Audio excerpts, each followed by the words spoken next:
On two. Ready? Hey.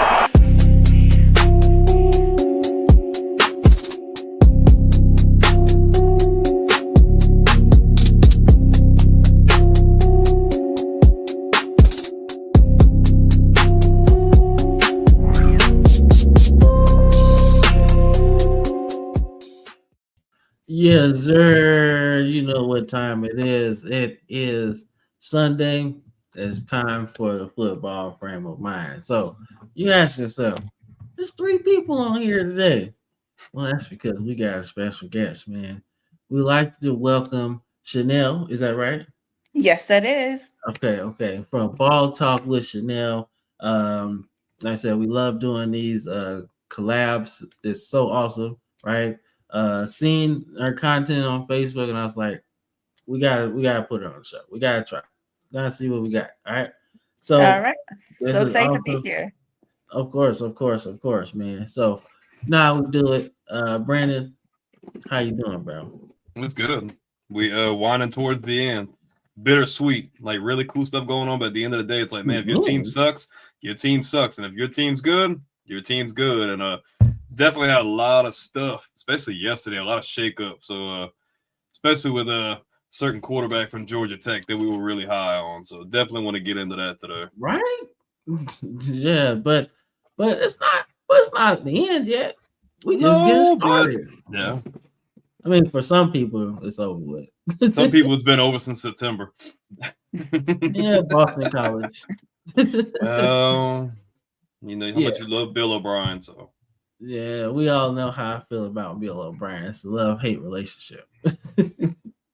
So, but like I said, we're gonna get it started. Oh shit, there we go. Perfect. So we'll get it. We go backwards a little bit since we want to be extra today. All right, there we go. So, like I said, if you're a part of that 88% of people that haven't subscribed, but you watch all of our shorts, come on, man. What you doing? What are you doing? You gotta come on board, man. Stop it. You're playing around. Click the like button. It's free. You're too good for the stairs, man. Take the elevator. So much easier. There you go. Right. So, like I said, we happy that it went up though. Because last week, nasty. We were trending in the right direction before last week. Yeah, man. It's crazy how it's that time of the year. It's that time of the year though. It's gonna jump back up. Yeah, you got like 3 sports to watch. Mm-hmm.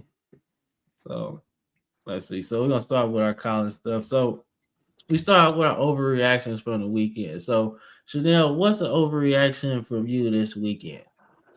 Oh, definitely for me because I'm a Miami Hurricanes fan. Oof. So my overreaction was definitely watching the Hurricanes take on Virginia Tech.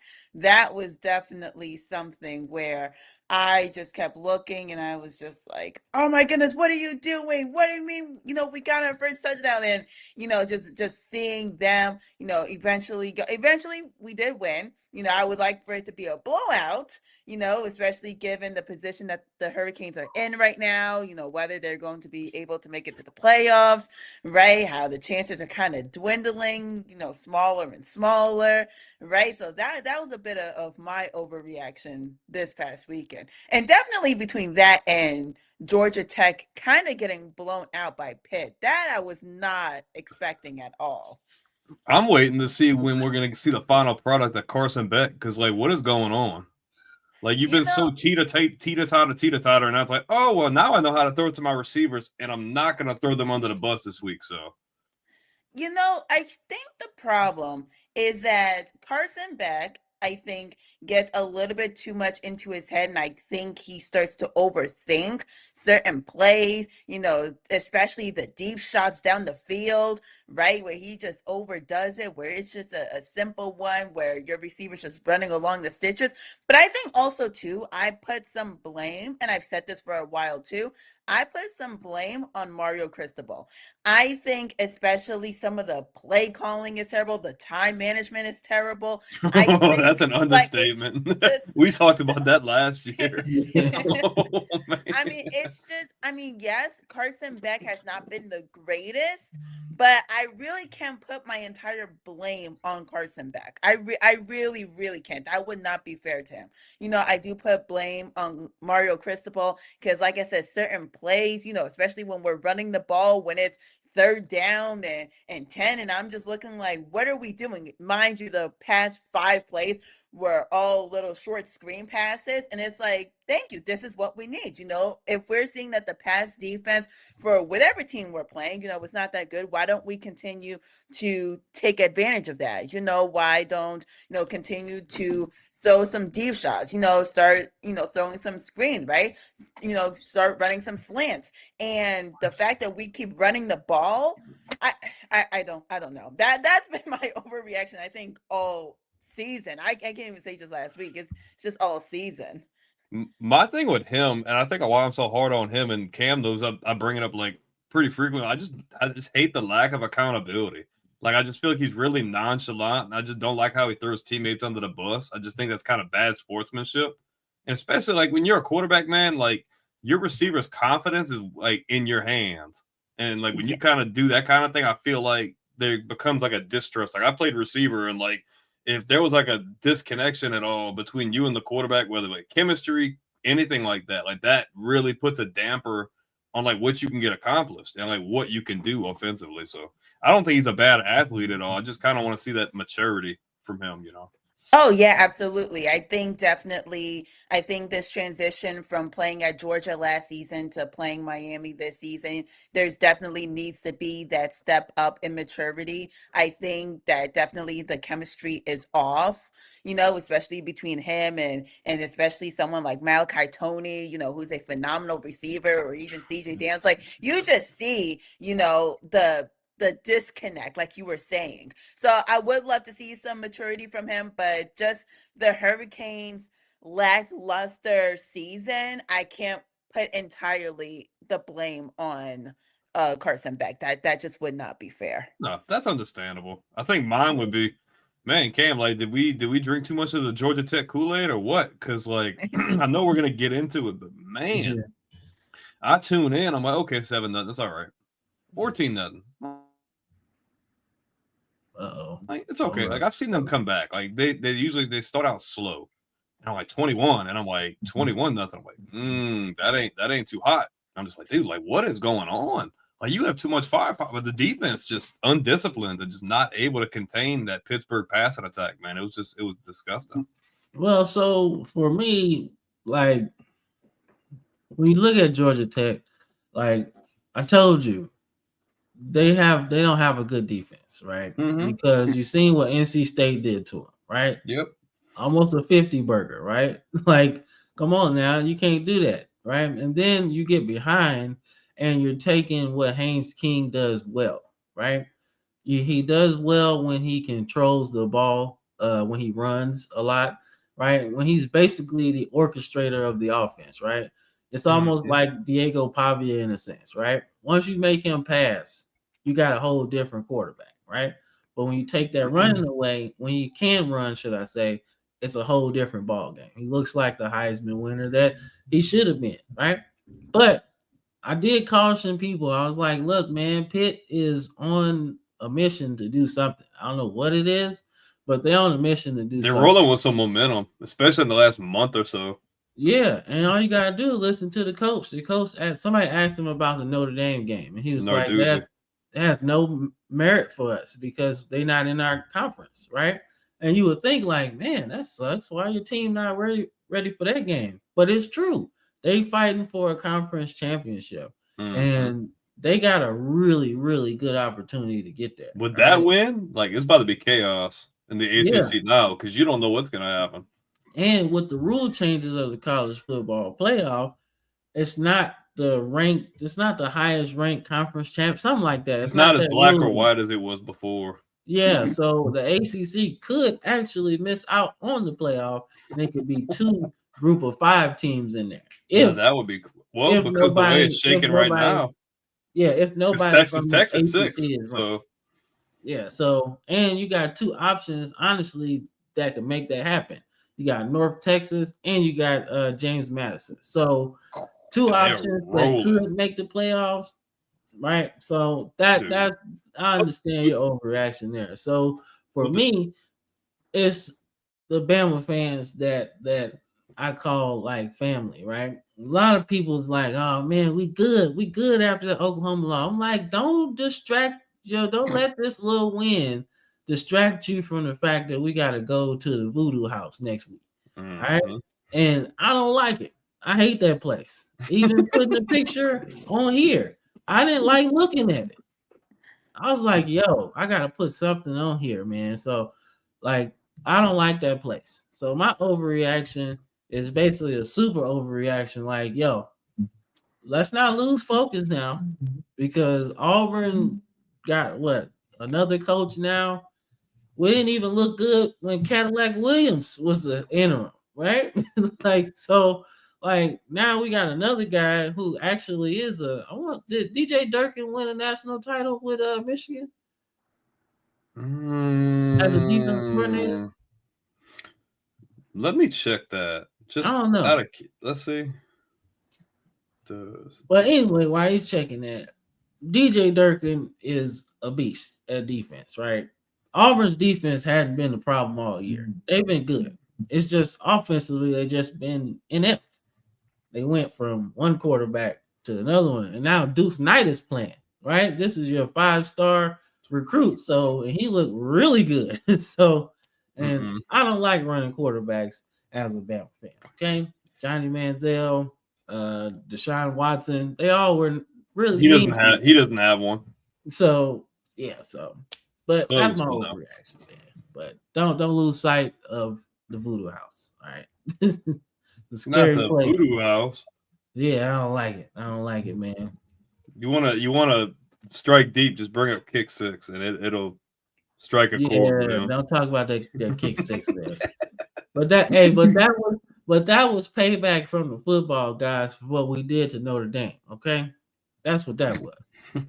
Like I still can't get over. I remember Miami playing Notre Dame, and the whole what was the freaking example you made? It was the Catholics versus the what? The convicts. Yep. Yeah, Catholics versus the convicts. Yep. And I was like, yo, man, was so funny. I'm like, Notre Dame got convicts too, man. That's not nice. No, they ain't got them like Georgia. Yeah, they just had another one get locked up. Yeah, but this is like I said, the AP top 25 is pretty much non-ballot right now because of college football playoff rankings. But if you're watching this, use this as a guide because most of the time it keeps the same type of feel, right? Your top doesn't change, and then everything else fluctuates after that, right? Depending on what happens, right? So, like I said, nothing too crazy, but like I said, North Texas and James Madison at 21 and 20 respectively is crazy for the ACC right now. All right, you got Miami in there, but they might get in depending on how they feel, right? But if North Texas wins the American, right, which is kind of looking like a possibility because they done put the whooping stick on a few teams, right? So if they feel like, hey, this team deserves to be in there as well, you could end up with a really bad problem, right? So Georgia Tech plummets, all right? They plummet. So it should be interesting because the ACC is kind of wide open, all right? Georgia Tech, I think, has 2 losses right now. Miami has 2 losses right now. Pitt, I think, has 2 losses right now. Virginia has 2 losses, but I think only 1 in conference. Yep. So they're the representative on one side. So that would be so crazy. Imagine that'd be so ugly. Virginia in the playoff would be so ugly. That's some NCAA 14 stuff. Like, nah, that can't happen. Bro, we talked so much stuff about Virginia before the season. Like Tony Elliott had to go. We talked about the Dabo Sweeney assistants. They never do good, right? Yeah, so it's kind of like that was kind of our thing, right? And then they just decided to get it together. I don't know what happened. I just cautioned Virginia to not do the Mel Tucker thing, right? Just because you had a good season, don't give him this crazy extension with this crazy buyout, right? Don't do that. I don't think there'd be a lot more of a positive situation than that one. There was a lot worse than just the money.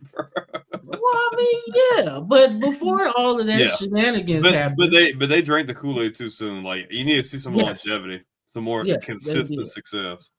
So, Chanel, what is your biggest takeaway from the new top 25? You know, it's very interesting. Like you said, there hasn't been major changes. I'm not going to lie, I was shocked that Georgia Tech was still ranked after that game yesterday. I was shocked. I mean, do I think that they should still be top 25? Absolutely, but I mean, the way that the AP has been kind of ruthless with some of the rankings. I mean, you know, we can even look at week 1, you know, when Florida State beat Alabama and they dropped from 7 to 21. I mean, the AP has been ruthless with these rankings. So that's why I'm a little shocked that they kept Georgia Tech in at 23. Now, I think what's really interesting though, and I talked about this with week 13's rankings, because when Texas A&M had that 28-point comeback, I've seen that. yeah, I really was shocked. I do think now they should be number 3, but I truly thought that Georgia was going to move up to number 3 and Texas A&M was going to drop to 4. I understand why they keep them at 3, because they're still one of the 3 teams that are currently undefeated. But I mean, that 28-point comeback, crazy comeback to have. But I mean, you know, that great comeback to watch in the second half. But I mean, like, that to me really made it look scary as far as how is Texas A&M actually going to perform, especially in the playoffs, especially if it remains like this, if the CFP rankings remain like this through the end of the season and Texas A&M ends up with a bye week, right? We saw last year how all those teams that had the bye weeks ended up getting basically beat up. I hate to put it like that, but they ended up losing really badly. So I mean, that there right there kind of made me a little worried about whether Texas A&M can really make it to the championship. But I mean, other than that, I don't really see an issue with this current rankings as of right now. I think this is pretty valid. I think this is pretty much how it should be. I think this week is really going to be telling,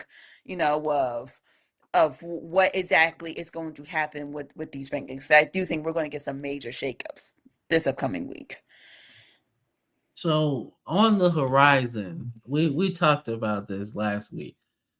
We said that Ohio State and Michigan going into that game, if Michigan wins out, it becomes a different ball game, right? Oh yeah, yeah. That's chaos. That's 2007 type chaos. So Michigan takes care of business, right? And Ohio State does too. They beat I want to say Rutgers or something, right? Yes. Non-factor, right?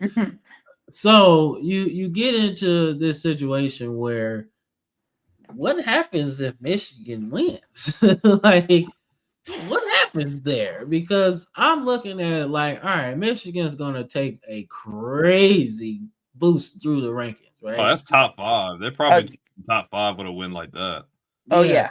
So that's a crazy jump, right? Now Indiana, I think, finishes the season with Purdue or some shit. That's not even no game, all right? So we ain't even worried about that.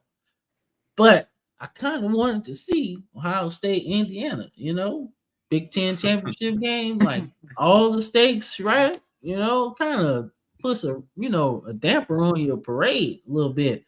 You got Indiana and Michigan, you know, in the Big Ten title game, right? You're not even talking about you're not even talking about Oregon. That's right. Oregon just got a really good win yesterday. Very good win yesterday. So that's a team that if they get them horses running, because they got 3 running backs. If they get those guys running, you're in freaking trouble. Nobody's talking about how good that team is. But no lie, I would be completely fine with Big Ten chaos. I want to see Michigan beat Ohio State, even though we got these guys in the comments that are obviously Michigan fans. let's hype the head up a little bit. Let's have Don't some speak chaos. that into existence. I don't know, man. Nah, Hey, I'm complete, but I will say, if they drop another one to them, like, dude, like you just can't get it. You can win it all, but you just can't win that game. And I asked people in the comment box one day, I was like, so, after Ohio State won the national title, I was like, so, y'all still want to fire Ryan Day after winning the national title? Some people was like, yeah, because he can't beat Michigan. I was like, damn, it's that serious? Dude, Yes.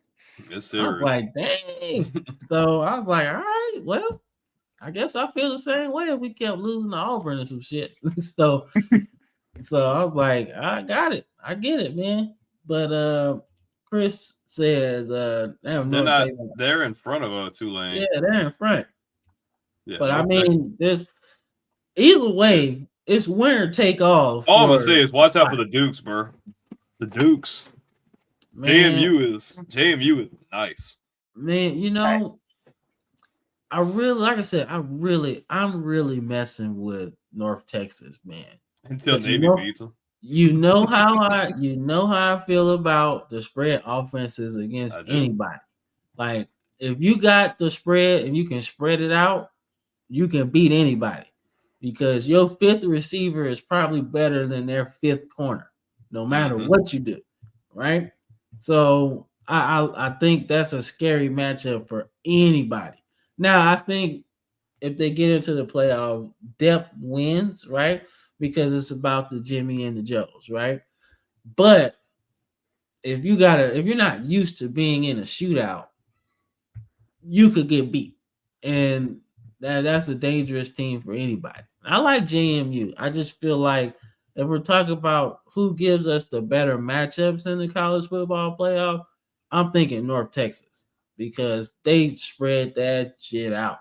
Dude had 600 yards passing, man. That was crazy. 0-star quarterback. Shoot, so was Cam Ward too. Yeah, that's true. He was a 0-star, man. Like I said, don't fall in love with them stars, people. They be lying. All right, so my other team is Mizzou. After Pribula got hurt against Vanderbilt, I knew it was kind of over for any type of college football playoff talk, any type of SEC title talk, because that's rough, right? So then you just focus on Ahmad Hardy, and then you can stop them, right? That's pretty much what happened here. I also think all of the Eli Drinkwitz to Penn State and Eli Drinkwitz to whatever big job out there, it's over, right? You needed to go into the offseason with a little bit more steam for somebody to take a chance on you, right? And the fact that even though it's an injury, you can't bounce back from it, it's kind of rough for a big name program to take a shot on you, right? Now, I will say it's not all out the window because once these coaches start getting poached and hired and stuff, and say you're LSU and you want Lane Kiffin and he's not available, you might enter into panic mode, and it's like, well, we just got to hire somebody, So hopefully they'll get to that point, but that's where a lot of teams are gonna go. They're gonna be like, oh my God, all of our candidates are gone. All right, we're gonna have to do what Auburn did and hire Brian Harsin, which was like no. Way down the list. All right, that's a nightmare. Let's not. He was like the 10th option for them. It was a report out there that said he was way down the list, right? So that's I say all that to say, the old Big 12 matchup ends the way it usually ended in the Big 12. Oklahoma beats us, right? But I want to put focus on Oklahoma's defense, all right? I don't know what they got over there, but to hold Alabama to like under 25, 24 or something like that, and then you hold Mizzou to 6, I think their defense is legit. What do you think, Chanel? Their defense definitely is legit. I do think Oklahoma's the way people view Oklahoma was definitely almost deteriorating, especially after John Mateer went out, right, with that injury where he needed to go get surgery. And I think a lot of people kind of looked and said, "Oh, well, is Oklahoma legit?" And yeah, I mean, I think they're a very legit team. I think their defense, especially their pass defense, I think is really, really insane. Like you said, I mean, holding Missouri to 6, which look, I get it. I like Missouri too. You know, I thought Mizzou was going to have a little bit of a chance, you know, but I mean, hey, Oklahoma has that great pass defense, and we know how Missouri can get when they're on that roll.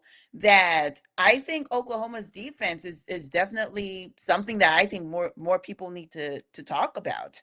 You know, of course, everybody wants to talk about Ohio State, you know, and even Indiana, right? But I mean, Oklahoma's really up there with the defensive skills. Yeah, and that's one thing we talk about on here, the Brent Venables effect. He had Oklahoma back in the day really good on defense, right? And when he left, they was ass, all right? And then he goes to Clemson, right? And they have their run of great defenses, right? And then he leaves, and now they're ass, right? So it doesn't surprise me that their defense is good, right?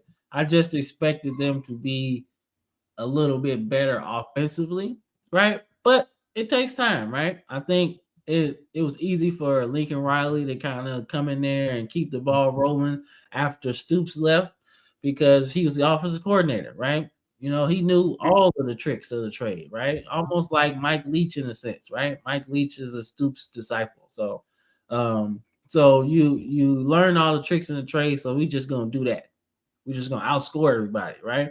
And it works to to the beat of what 3 Heisman winners, almost 4, right? Actually 4 if you count Caleb Williams at USC. So it works, right? So I just expect them to have a little bit more offensively, but I guess I say I'm a little bit scared of the fact that they don't have offense like that. And when you get into a shootout, I don't think they can beat anybody like that. Like, because the defense is good, so it doesn't really matter if that travels, right? But if you can't score in the playoffs and you have a shootout game, it could get ugly. So that's my concern. About you, Brandon? Thought Missouri was going to put a little bit more of a fight. They were feeding Hardy early, and they were able to run the ball like on that first drive or two. It's just after that, you could just tell they couldn't sustain it. The offense for Oklahoma is very concerning. The defense is top tier, elite, top 3 to 5 best defense, if not top defense in the country. So that's going to keep you in any game regardless. But man, you got to open up that playbook, or we got to shake things up a little bit, because if you get into the playoffs and you're having to try to score with like an Ohio State, like if you draw that one, you're going to have a really hard problem trying to keep up with them, because your defense is going to be on the field too much. They're going to get tired. They're going to go with big plays. That kills your confidence. That kills momentum. So that's definitely something I'd be concerned about. It's not that they don't have the freaking weapons to do it. They're loaded. They have really good talent, but that's a big problem for them going forward. To your point, Brandon, this kind of kills this argument right here, man. Yeah, but playoffs are different, bro. Like, you have to be able to score points. Like, I don't see them scoring like 17 in the playoffs and winning the way. Like, that's a problem. And Missouri's a good defense, but Missouri doesn't have defense like some of these other teams we see in the top 10, in my opinion, at least. And then you get into a game with, like I said, North Texas, right? It's cool to like be in a nickel formation, right? A nickel defense, right? But when you spread that out to the dime, someone's gonna get open. Someone's gonna be open at some point. Like, they're gonna fuss. And it's kind of like, to the same degree how we talk about Kiffin and Sarkisian, when they find a hole, or they know I can attack the middle, I can attack the outside. Ooh, they're suspect at safety. Like, they're gonna keep hitting that. So when you start keying in on that, you're gonna leave somebody else open, and they're gonna take advantage of that. So I'm telling you, man. So like that's definitely scary. Somebody sees something, man. Like I said, and one thing that beats Venable's defense is a mobile quarterback, right? Because I think he was still in Oklahoma when Tebow got there, when Tebow got him in that championship game in like 08 or whatever. Tebow gave him some trouble, right?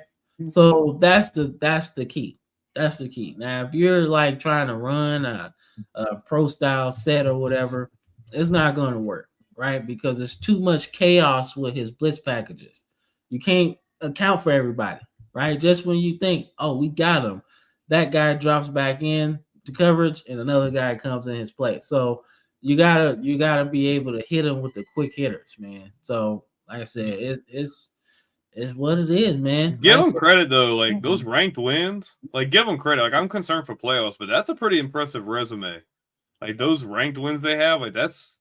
I give Brent Venables credit because I ain't gonna lie. I think me and you were both kind of really on the fence this year. The last couple of years, we're kind of like, man, you got to get it up offensively. You got to wake up offensively because we know you're gonna show up defensively. So I definitely give them credit where it's due in that department. But I do agree in the sense that I am concerned about them offensively going against some of those other top heavy teams too. I would say Mateer, if Mateer would have, if he Oh, would have got he under, weak. he would have got under Lincoln Lincoln? Riley. Oh, that's my over God. That's an easy Heisman. Yeah, that's like 6,000 yards, bro. Easy. We throwing that shit somewhere. All right, so this ain't about Syracuse. They got the shit beat out of them. They did, I'm bro. talking Do them about- a credit. They did my dude dirty, bro. I'm Yeah. talking about Jordan Love. Hold up, man. Let's read Jer- that shit. 8 carries. Jordan for one- Love, Cam? Huh? You said Jordan Love? Jeremiah, my bad. That's your cousin. My bad. Jeremiah Love, man. 8 carries, 171, and 3 tutties, right? So if anybody has a Heisman case, it's definitely Love, right? Well, this year would be the trend. Every 5 years has been a running back win the Heisman since what, like the 50s or 60s, I want to say, something around there. Like 30s, Archie Griffin. The 30s. That's what I'm saying. The first So- Heisman winner from, I think he went to Chicago or something. Not a school anymore. What he's been able to do game in and game out, and I am impressed with some of these quarterbacks, but I've seen chinks in the armor. He has none. He is unscathed. This dude is just bulldozing through any and everybody. That's your top pick running back in the draft, man. Oh, he's a top 10 yes. pick. Someone's going to take him top 10. Yeah, you got to. Easy. You got to. Now, obviously, you don't want him to go to somewhere like the Giants because they'd be the same thing as Saquon Barkley, right? You don't want to do that. Don't want to do the Raiders right now with Ashton Genty, and he's like the best player, but that's all you got. So hopefully he goes to somewhere that's a little bit more established offensively. But Notre Dame's looking good, man. Oh shit! Of course, here we go. All right, Titans. Oh, Chris. I don't want to I go don't there. think y'all Y'all doing still that. figuring it out on offense, Chris. Like that don't help y'all. Y'all need weapons on the outside first. Yes. Yeah, I ain't got nobody. That's no man plan. Cam Ward just passed the ball like 50 times today. I played with them yesterday in Madden, and that was a struggle. I had like 4 picks, dog. There was nobody to throw to. They bad, bro. They bad. Like You needed number literally. one. You know how hard it is to get the first pick again? I think also too, the Titans need to strengthen up their O line. I mean, the way that Cam Ward don't even have time to even set up to even pass. I mean, Ooh, Mr. Caden Proctor. Yeah, let Chris tell you they was supposed to be real good on offensive line this year. Chris was saying that all offseason. They're good. We gave this. We spent money on this. We drafted this. We're gonna be good. I was like, see what happened was. Let's see what's up. That ain't it, bro. Like you need other stuff. Y'all had the number 1 pick for a reason, bro. Like it's a lot wrong with your team. Needless to say, the offseason is going to be fun. Yeah. Mm-hmm. Yeah. So, but like I said, we just want to put this on here because Jeremiah Love is a beast. All right. They did our dude at Syracuse dirty, Cam. They didn't have to do him that dirty, bro. I think they really had Brett to. so bad, I think bro. they had to make a statement. I mean, there have been a lot of talks about whether Notre Dame was really a legit team. You know, people The Olympian banner. But I mean, a lot of people have been questioning Notre Dame and how strong of a team they were, especially given week 1 loss to Miami, week 2 loss to Texas A&M, right? Next ranked win was against Southern Cal, and that was by 10, right? So I mean, there was a question of, is Notre Dame as strong of a team as they are, or are they basically just kind of, to put it in colloquial terms, are people just glazing them, right? And I think they needed to put out this statement win to kind of show, yeah, we are a very strong team. This is the reason why we are a top 10 team in the country. So I do think that this was a very necessary win, especially now, given how much disrespect there is to Notre Dame, especially now looking at the playoffs, coming up soon.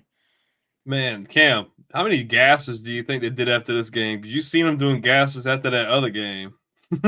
Oh Man, look, they still running. Nah, bro. At this point, this the kind of ass whooping that you just say, all right, y'all. It's like, I'll take my look. Yeah, I'll see y'all Monday. Y'all gonna let this one fester for a minute. Y'all got to think about this loss for a little bit.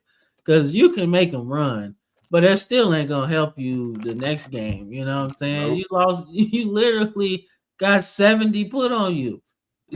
Like, ain't no discipline for that. Let's just pack it up and we'll try again next week. We just gonna act like that didn't happen. Yeah, bro, that's the type of ass whooping that you can't.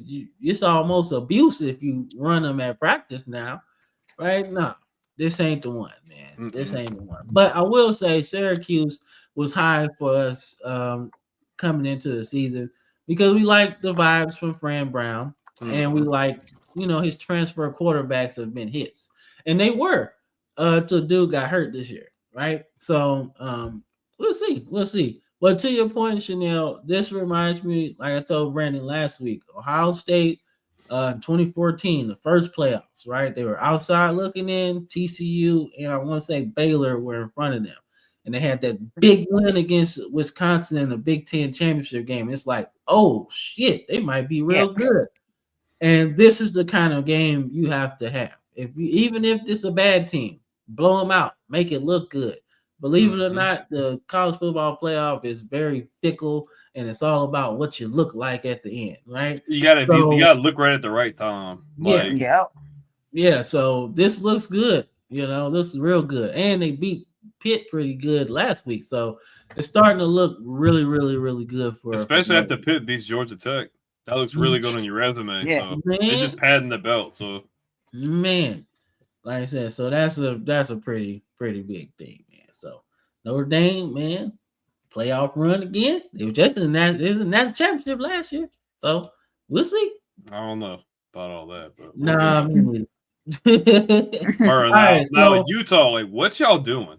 So why are we in a shootout with K-State? So this is the Big 12. This is the old school Big 12 we grew up with. All right, no defense, none. We don't play that.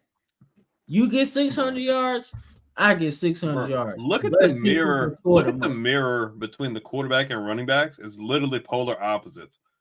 Quarterback throws for like 300. Running back runs for 100. Running back runs for 300. Other one throws for 100. Yeah, that's nasty work. That's nasty work. 293 is crazy. That's nasty. Dude had almost 300 yards rushing, dog. Dude, that's insane. Like, oh my god, crazy. Utah! I love Utah, but they suspect, bro. That's oh my god.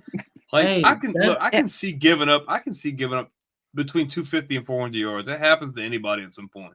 But to give up almost 300 to one guy on the ground is horrible. And you cannot do that. He was cooking. He was cooking, dog. And especially because Utah is supposed to have one of the best D lines in the country, So I mean, if you have a running back that's running almost 300 yards, it is looking a little suspect right Hindsight is 2020. Like, golly, man, I like Dampier, but I will say though, for Kansas State to get up as much as they did in the first half, for them to, give up what 18 points the rest of the way, something happened in the locker room. That's Kyle that's a Whittingham's good like, adjustment. nah, dude, we ain't going out like that. Nah, That is not happening. Yeah. No left. You can cover your own fare. Yeah, I mean, shit, they did to Lane Kiffin, fired him on the tarmac. You ain't getting on the plane with us. Sorry, you gotta go. Like what they say in Forrest Gump? You can't sit here. Nope. So yeah, but that's all right. That's why Lane Kiffin been beating everybody ass. Like You're right. it's I like Utah, man, but man, bro, that's not a good. And they're still kind of in the thick of things. Like the Big 12 is still like obviously Texas Tech is the one who's kind of pulled away a bit, but that spot for that number 2 spot in the championship game, like Utah's still in the thick of it, and that is not a good look for them. Like coming in like closer and closer to championship weekend. Yeah, because I'm looking at BYU. BYU would be a rematch if the season ends today. A It would be Holy War rematch? no. nice. It would be a rematch of you Texas between Tech Texas Tech? and BYU. Give me the Red Raiders. Yeah. Yeah, so they need. I guess BYU would have to lose twice because they have the head-to-head over Utah. Who's their last game? If you don't mind me asking, you have it pulled up? UCF. They should wax the floor with UCF. Yeah, BYU, like I know they took the loss to Texas Tech, but they're still really like I like them, but I don't think they beat them. If they get a rematch, I don't think they beat them. And then Utah's got Kansas to end the season, so that's so Kansas. We know how that goes. Sorry. Let me see. Texas Tech has West Virginia. Yeah, that was the game me and you were talking about. We were like, "Hey, Rich Rod, you think you're gonna get that last one?" Yeah, because we was talking about it. We was like, "Hey, Rich Rod got this big win over Colorado," and I came in the show. I was like, "That might be the last wins he get of the season." we like some Rich Rod, but I don't think it's gonna happen this year. No, not this year, man. I tell you what, though, if Lenore Sellers leaves, bro, you gotta try to get him, man, because that's your Pat White at West Virginia. Like I said, Pat White was his main guru. All right, he knew how to run his offense. He could run. He could throw that thing. Like it was great. So his offense runs really good with a good mobile quarterback, right? So you got to get him one. I don't know who playing quarterback now, but that ain't it. Okay, so like I said, Utah gets the win here, man. Kansas State, man, weird season, but they got a chance to go a bowl game, right? That counts. It started out the season really bad, so it's good to see they've kind of like at least gotten some resurgence because they started out the season horrible. Because they were ranked, weren't they? If they weren't ranked, they were ranked, and they took that big ugly loss in week 1, and it's the dominoes started falling down. I'm like, this ain't gonna be good, but they've definitely stepped it up as of late. Man, when they bad, you know what they do? Hire Bill Snyder back. Then they can be good again. I'm just saying, dog. He retired that first time, came back, they started winning again, then they sucked, and then he came back and they started winning again. And he's like, all right, man, fuck this. I'm done. Just put my name on the stadium. Put my name on the stadium. I'm calling it a day. Yeah, just put my name on the stadium. I'm good. I'm not doing this shit no more. Like, I better figure this shit out, man. I'm like 80. Leave me alone. I'm not fixing this shit again. So, but nonetheless, man, any final thoughts on Utah before we move on? Utah playoffs, Dampier. I like it. Nah, all right. They're in the thick of things, but that's not a favorable matchup with them and Texas Tech. Like, if they were to win out and like get that chance, I don't think they have enough because they beat them already. Texas Tech beat them earlier, so it's like, yeah, they're just in a real good groove right now. Yeah, I want to see Jacob Rodriguez get the Heisman, man. That'd be like, defensive players. That'd be like defensive players, man. All right, so the resident beatdown of the weekend, okay? So the beatdown I didn't see coming, all right? Now, last week, gotta reference this, all right? I said that Haynes King has the best opportunity to win the Heisman, all right? You got Pitt, You got Georgia next week, and you got the ACC title game. Well, he must have been thinking about that because it didn't work. All right. So this is completely over with. I don't know what they can do at this point, right? Because they at 16. Well, they're 20 now. So they might be out of the college football playoff as far as we know.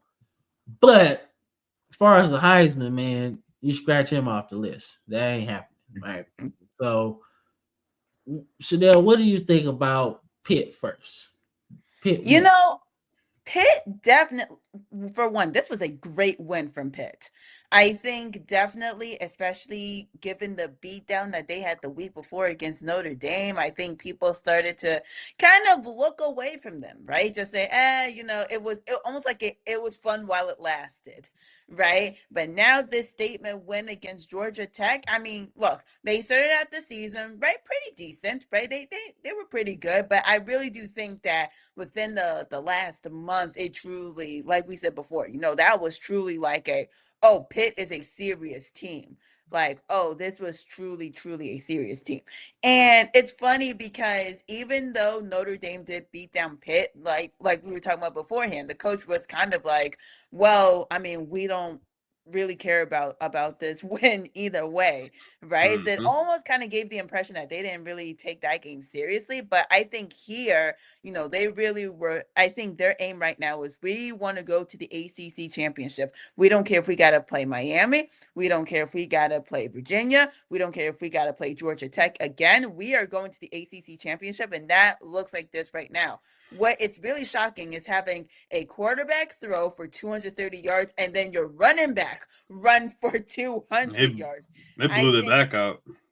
Yeah, I mean, that is crazy, especially given that, yes, Georgia Tech does not have a good pass defense, but I do feel that they have a relatively decent rushing defense. But I mean, that defense got completely destroyed in this game. I mean, I looked at that and I just said, okay, never mind. What I thought, the little hope I had about Georgia Tech's defense, out the window, completely out the window. They truly got exposed. And I do think that Pitt could honestly, especially if they win the ACC championship, I know it's a little early, but if they do well, I think they do have a really good shot, of making the college football players, because this was such a great win to put on the resume, especially now late in the season. Man, Cam, Chris, you didn't tell us anything. I told you their defense was ass when NC that's why we emphasized how good their offense was. But I'm gonna piggyback on your point. This was the game that Haynes King had to really ball, not just from a Heisman perspective, but when you look at a game like this and you get ran on like that, those turnovers are very, very costly. Now, he hasn't really been much of a turnover guy this year. Very seldom. He hasn't turned the ball over a whole lot. But, man, this game, 2 interceptions, that probably cost you this game, along with obviously getting ran on for 200 yards. Like, this was a game you had to play flawless, especially to keep your slate clean for the most part, obviously outside the NC State laws, and to keep you in projection of being able to make the title game. Now I'm pissed off because I feel like I was good for picking them to get to the ACC title game. Now I feel you kind of dropped the ball on me. I know the defense was suspect, but man, bro, I could have done without those 2 interceptions, man, because the completion percentage isn't bad. Ran for almost 100 yards and a touchdown, threw for 250 and 2 touchdowns. So it's like, man, those turnovers are just very, very costly.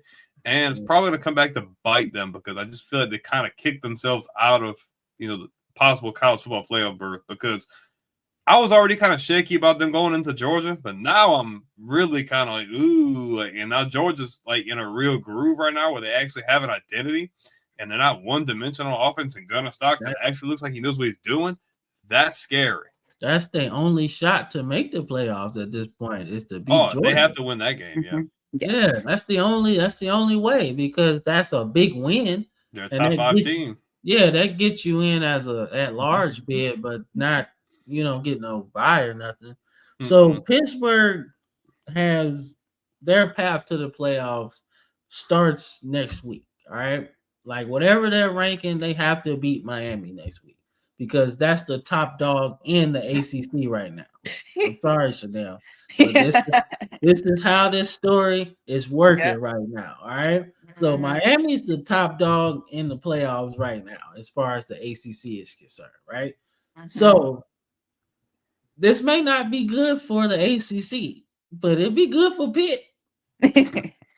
So I don't know. The ACC really needs Miami to win this game. They really do. Just to get into the playoffs. We ain't even talking ACC title. We just talk about playoffs, right? Playoffs.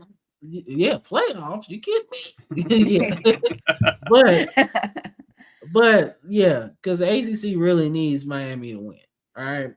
Because Pittsburgh's got to win out to get a higher ranking, right? They need that tiebreaker to, like Chris just said here. You need Virginia or SMU to lose because there's like a 3-way tie right now. So you need one of those teams to slip up. So the ACC is definitely interesting, but I don't know. Man, it's crazy out here, bro. Like I didn't see the ACC being like this. Well, but we had Houdini on their ACC guys, and they're going on spilling me, and you're like, yeah, the ACC's all right. You know, it's all right. Like they can get a team in there. Now I'm like, wow. Like a month or so later, it's like, okay, well now things done got really spicy. Yeah, this shit is crazy. Like you got Virginia, Pittsburgh, and SMU all with one conference loss. Then Miami is your top dog. They got the highest ranking in the college football playoff, and they got 2 conference losses. Then your front runner, Georgia Tech, done dropped 2 games in conference, big losses. So like this is crazy, man. And then there's Boston College down there somewhere. I'm sorry, man. Bill O'Brien, man, you got to go somewhere, man. I'm sorry. Like NFL guys coming back to college, man, is he can come be an offensive assistant. He's not calling the plays. All right, so this ain't really important for real, but I wanted to talk about something. So when Penn State fired James Franklin, right? You probably should have been asking the question, man, not how bad Penn State was at the time, but how good Northwestern is. Northwestern took Michigan to a close game, right? And then Minnesota was one of your highest, if you watch wrestling, they're one of your highest mid-card wrestlers, right? You know, they're not really going to get into the main event scene, but they'll give you a nice fight every once in a while, right? So that's kind of what Minnesota is, right? And for Northwestern to get this win, man, I feel like Penn State made a mistake there, man, because Northwestern's pretty good, it seems. They won a few games. They going to a bowl game, right? I get that James Franklin wasn't winning the big game, man. But I felt like he had enough equity built up. Like, you should let him at least try to fix it, right? Nah, I think not with a big brand like that over so long.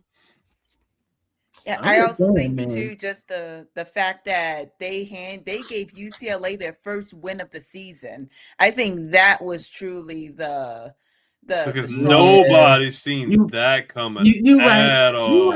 You right on that one. You right, because I was like, yo, that was the nail in the coffin. Yeah, because Terry was in the group chat. He was like, yeah, man, you UCLA, we on this thing, bro. I'm like, and we're like, wait, who are you playing? Like, who you playing? I remember going out to eat and I look up, I'm like, that ain't supposed to happen like that. Where that came from? I was like, yo, this is like 2011. Like, what's going on? Man, he was talking mad shit in the group chat, bro. And we like, what are you talking about? Y'all playing Rutgers or something? Like, no, he's like, man, we playing Pitt State. I was like, oh, you got the right to talk shit today. Because that was a big game. But like I said, Northwestern, man, crazy. Surprised Minnesota gave up. Yeah, because last year or the year before they fired their coach in the 2 weeks out from the season being started. That was almost 3 years ago now. Because I remember we were still right after we started. I remember that. Yeah, so like I said, for them to be bowl eligible is really cool. All right, because they moved to play their games at Wrigley Field now, which is a great sight now to see. So they doing some big things over there. You got our show favorite team on the show tonight, Cam? Nah, bro. No, you ain't got them on there. Nah. Oh no Hawaii love, man. No, man, because they fucked up and they lost to UNLV. Like, no, you don't do that shit. No.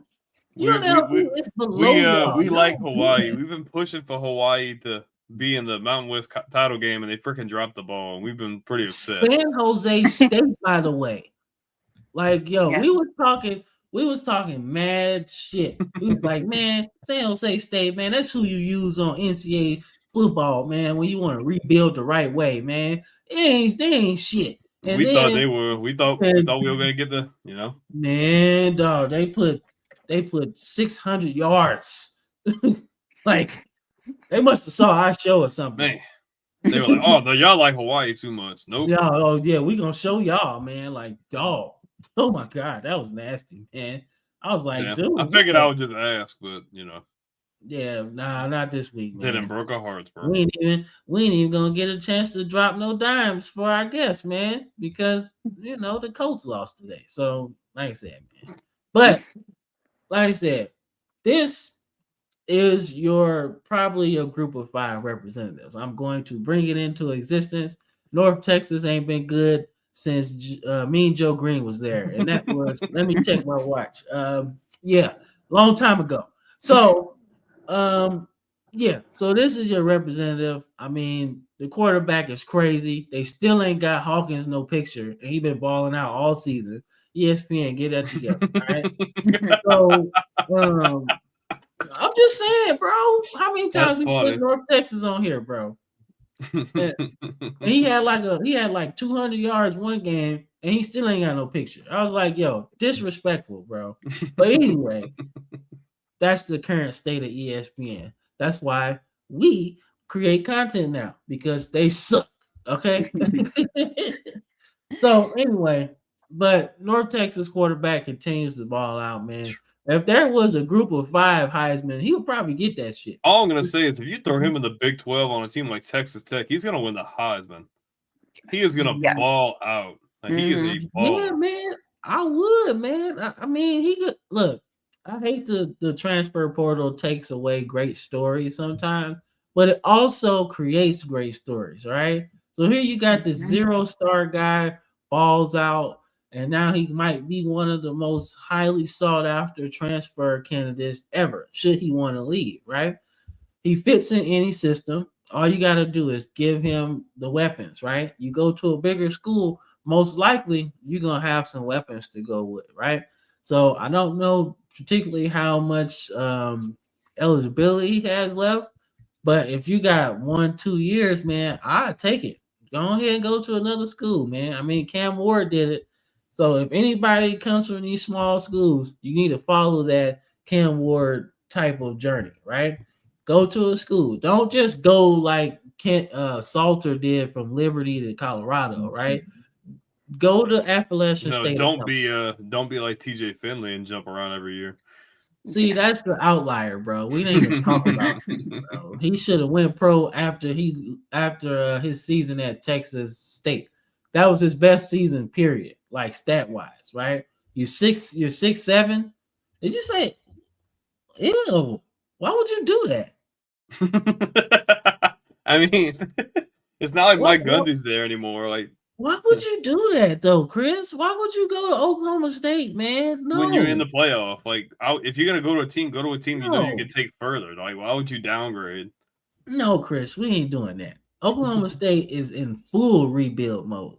All right. And technically, they probably should have did this the year before. But I give them credit. They gave Mike Gundy the opportunity to fix it, right? Because he earned it. He had been there so damn long. So yeah, man. But let's get into oh man. I mean, that would be dumb in my opinion. I love the loyalty, but I ain't with it. Maybe y'all should go after him. Ooh. Maybe Vandy should go after him. Oh shit. You took her off, or no? Disappeared. I did that, and she was like up and. I'm like, see, you on that voodoo stuff, man. Go Auburn this week. Yeah, man. Fuck them. Fuck them. I hope she pops back on. Yeah, man.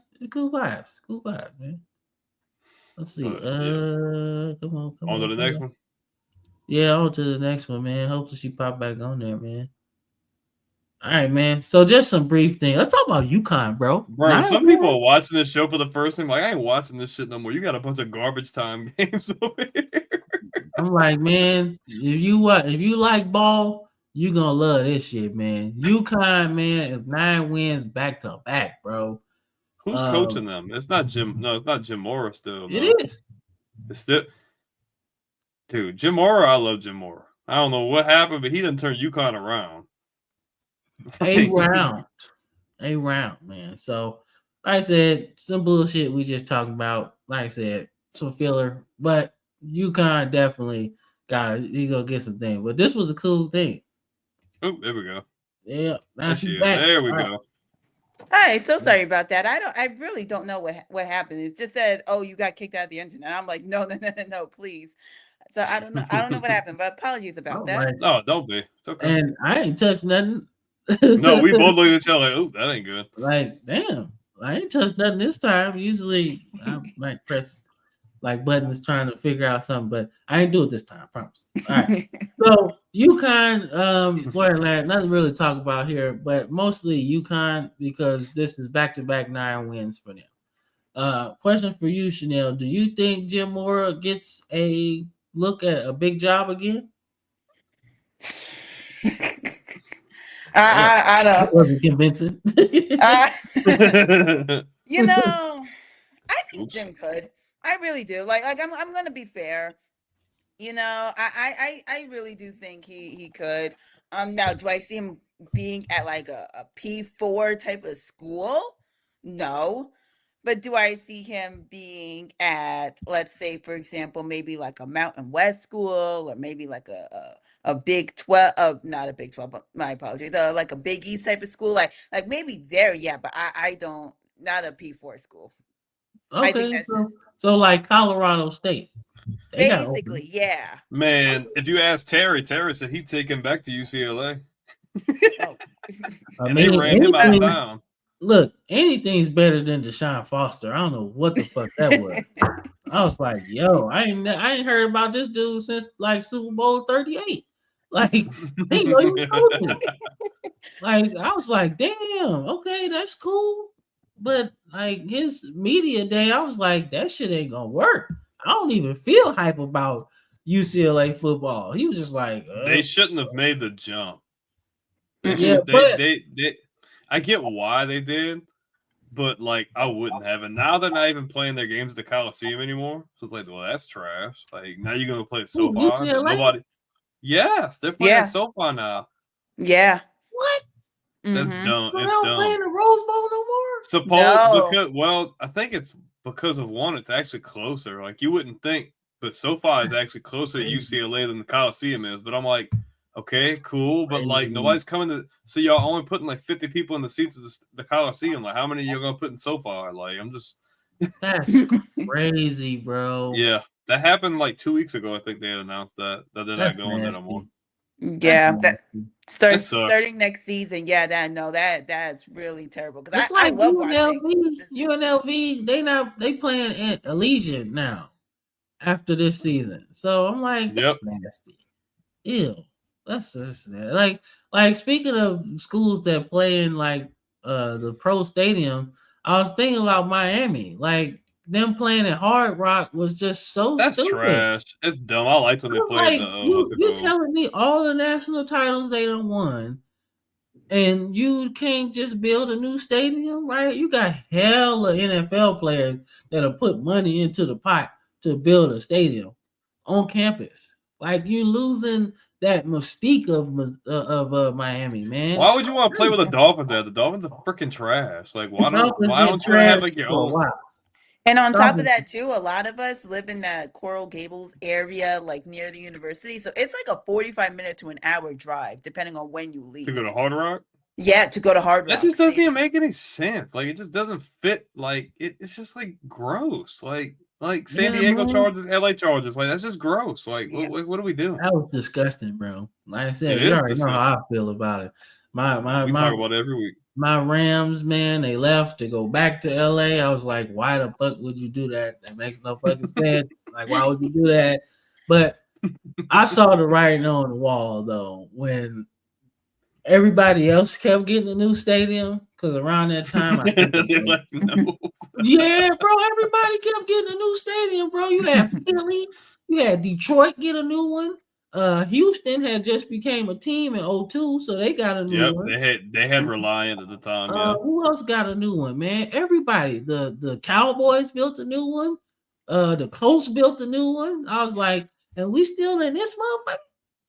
I don't know, man. And then the report came out that the league gave them like 10 years to build a new stadium. And that was in 05.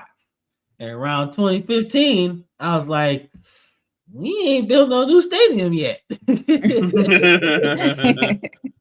don't think we gonna be here much longer. I was like, and that's what happened, dog. Man, motherfuckers, like at first, like when I guess they had the owners meeting, and at first it was leaning towards them staying, and I was like, all right, cool. But then they had another meeting after that, and then that's when it was the vote was majority, like, hey, move them out the way. I was like, damn, what happened, bro? Who said they got money and they don't have no money? Somebody went in there and said, hey, I ain't got to put up no money. I got all my money. Like, you ain't got to worry about that. And it's like, okay, yeah. You know, the Steelers owner was like, I ain't got to pay nothing. Yeah. The Rooney's like, nope. Like, I was like, damn, man. Fuck me up, man. But anyway, we got to talk about the Voodoo House, man. Alabama is going to Jordan Hare this weekend. We're gonna pick some games. This is our pick part. So this is crazy. All right, I figured we'd have it. Hey man, Chris, you gonna get banned. Don't start this shit. Don't start this, man. Yes, I know he's a problem, Chris. I do. Dude, that's scary. That's scary. All right. So you know I'm picking. It's all about Alabama, man.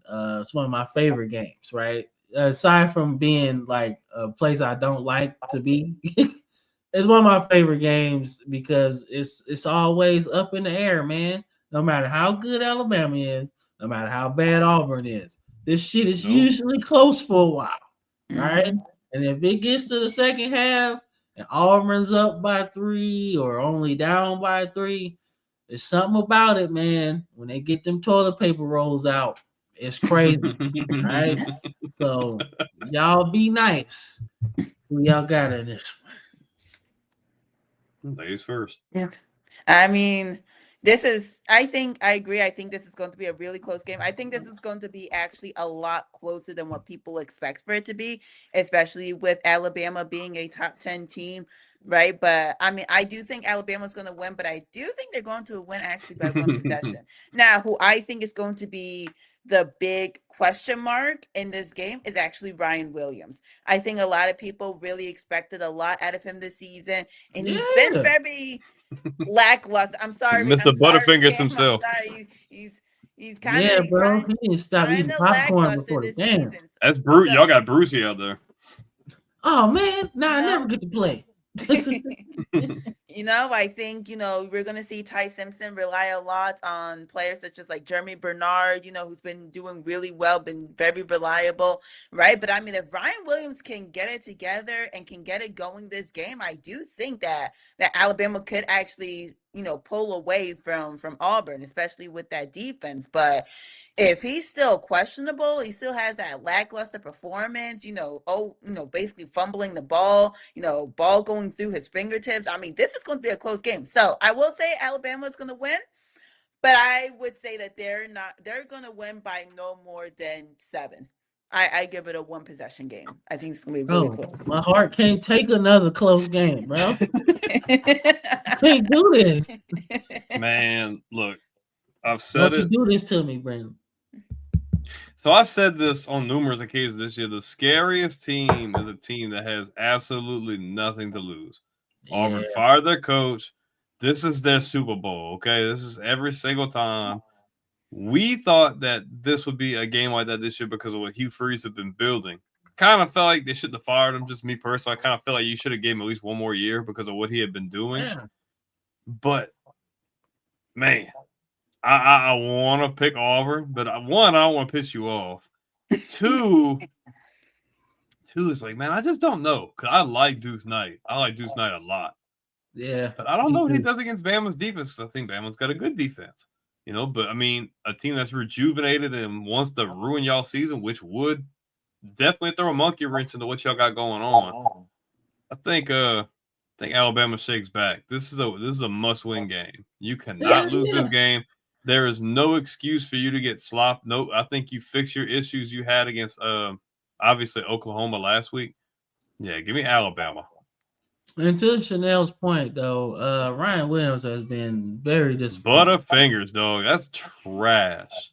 And think about it. He was on the cover of the new college football. Oh, that's what I was about to tell you. Do you think there's a college football curse now instead of the Madden curse? Bro. I think so. Because Jeremiah Smith was playing good though. Hey, that it don't matter. Remember what they did to two people on Madden? One person got hurt and the other one went the fuck off, right? So it don't matter. Somebody gonna get this curse. You want it? Who want it? You know what I'm saying? So like that's my whole thing, man. Like dude just been off his kilter, man, all season. Like just dropping passes, man. No, he have a really good game, and then he turned around and dropped like 8 passes. Yeah, and it'd be like in dramatic fashion. Like I'm not talking about just like a simple like slant drop. I'm talking about like high pressure situation. You have the ball in your hands, and you just like, oops, my bad. Yeah, man. Like it's been bad, dog. Like, and that's kind of like almost made our offense kind of like stagnant at times, right? Because you had to find another guy that was going to step up like that. But I say this to move on after this. I expect a different running back group in this game, right? We've seen AK Deer. He played in the ULM game, kind of spot time or whatever. But we need a kick in the pants at running back, right? We got too many of the same guy, right? I don't know if you remember what's his name? The guy from USC who was with Reggie Bush, Lindell White. There we go. Yeah. We got a lot of those guys, right? And we need a Reggie Bush, right? Mm-hmm. Put the Reggie Bush in there, man. All right, just see what he can do. I mean, just the fact that he's a different change of pace might help us a little bit, run the ball, right? And that's what needs to happen, man. And I think we might do that in this game because in a rivalry game, all stops are off, all right? We got to win the game, all right? That's all that matters. I don't care about eligibility. I don't care about red shirts. None of that shit.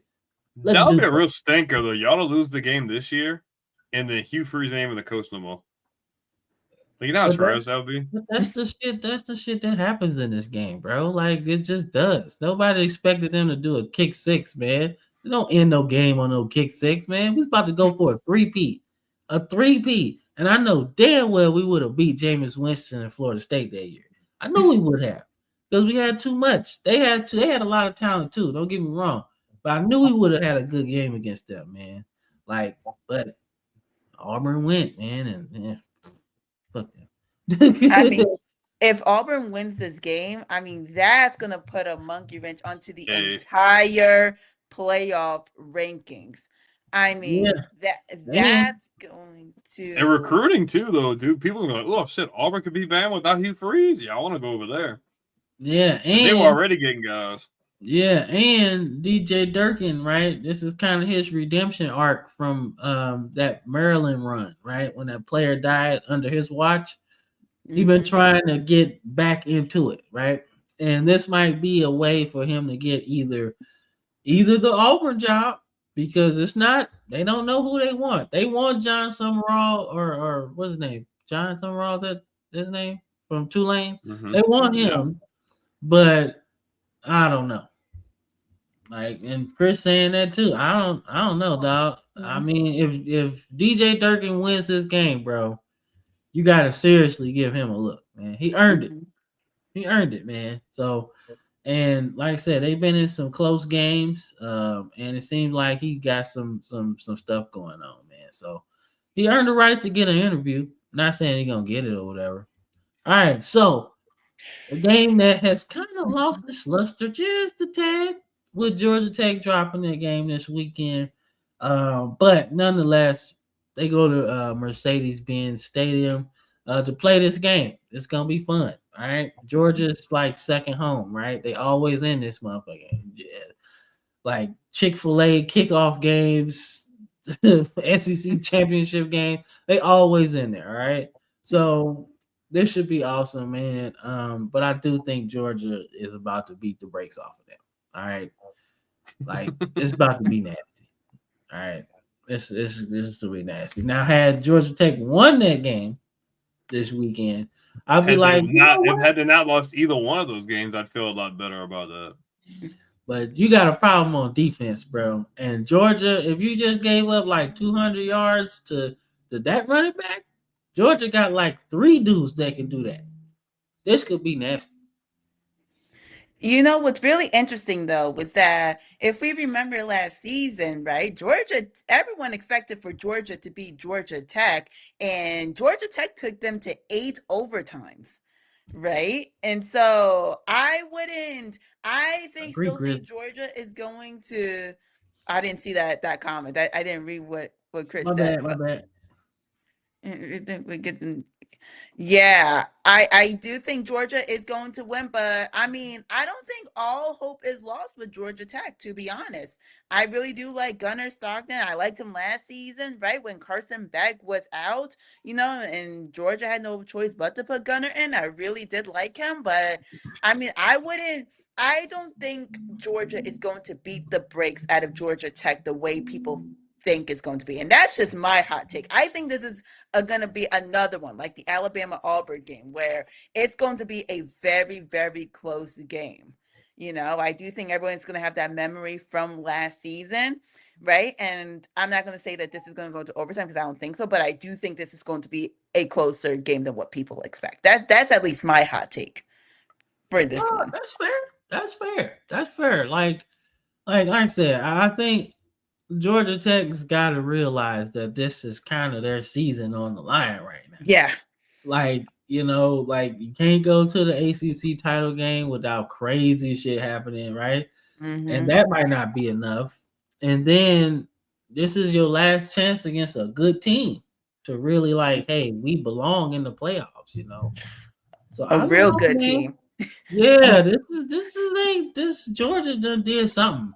Like I told him last week, I told Brandon last week, Georgia plays better when their quarterback affects the game with his legs. All right. Mm-hmm. Like I told him, Stetson Bennett might have not been the flashy dude, man. But boy, them legs, when he got to chugging, it was gone. Like he pick up yards in bunches too. Like, yo, dude, slow down. What you doing? Nah, he ain't like that. And Gunnar Stockton got legs. All right. He got strong legs too. And I think he's a better overall passer than Stetson Bennett was too, right? So they started opening it up, man. It's not all run, the 1980s Georgia's. Like, let's run the toss sweep. We got Herschel. Let's run that thing. Nah, they be throwing that thing now, man. So Georgia Tech defense scares me though, man. That's just scary, man. Like, I don't know. I think Haynes King balls out. I don't think they win, but I think he's still got a point to prove. I think they really want to win this game. Now, the likelihood of it, no. But the fact that they were able to take them to 8 overtimes last year and Haynes King's playing way better this year with more weapons, obviously a very suspect defense, I think they make things interesting. I definitely think he throws for at least 250 and runs for like $120. I definitely think he can do that. Like, I think he's going to make things interesting. And I think this game will probably go down to the wire until it's the third quarter. But I think Georgia has too much. I think they'll pull away at the end. But I think Georgia Tech definitely gives them a kind of a wake-up call. Be like, okay, we're really good, but we still need to continue to work what we're doing. All right, no, that's fair. So we got some good games next week, man. Start with this one. All right, man. So the Big 12 action is back, baby. Oh my God. All right. So Texas got a little bit beat down against Georgia. All right, man. Georgia put the boomstick on them, right? So what kind of team are you really looking at? All right. So we got Arch Manning, right? All the hoopla he had coming into the season hasn't really materialized. Been hit or miss, some good games, some bad games, right? Then you got the fact that these pro Steve Sarkisian might be turning pro again, right? Those rumors are swirling around, right? And what kind of team you going to get? Because at times Texas has looked okay. They look real good. And then at times they look like, what are you doing? Right? Mississippi State game, right? What are you doing? What's going on here? This ain't supposed to happen, right? But Texas A&M has been one of those teams that's just been kind of solid all year. Like even when they've had close games at Notre Dame, they didn't flinch, right? 30-point comeback against South Carolina. Didn't flinch. They just been even killed, right? And that's a dangerous team, man. If they can beat you most different ways, right? That's a dangerous team, right? But this is the best team they're going to play, talent-wise. Like, Texas got dudes everywhere. They just haven't put it all together. Is this the game that Texas put it all together? I don't know. What do y'all think? I mean, it's hard because, like you said, Arch Manning really has not been living up to the hype that I think a lot of people really expected, right? Of course, yes, we've seen the games where he'll throw for 300 yards and have 5 touchdowns, right? But those will be against teams that people will honestly say are not on the same competitive level as Texas, right? But then when you see them play, for example, Georgia or even someone like Mississippi State, who has shown that they're really not that bad of a team as far as the rest of FBS, maybe in the SEC, yeah, but as far as it compared to the rest of college football, no, they've shown that they're really not that bad. They have really shown that Texas can really be a hit and miss. It's like you said, which Texas are we going to see? Now, Texas A&M, I think is going to be really interesting because Marcel Reed has really not been the most efficient quarterback. His completion percentage is at 65%. And we got to remember too that Texas is has one of the best defensive teams in the country, right? Despite their rankings right now, they still have one of the best defensive teams. So I do think that this will be more of a defensive team for Texas than an offensive team. And I think that's where Texas A&M is going to have their struggles, right? Especially with Marcel Reed. Hopefully he doesn't have those wild passes where he's just rushing it like what we've seen before, and especially against South Carolina.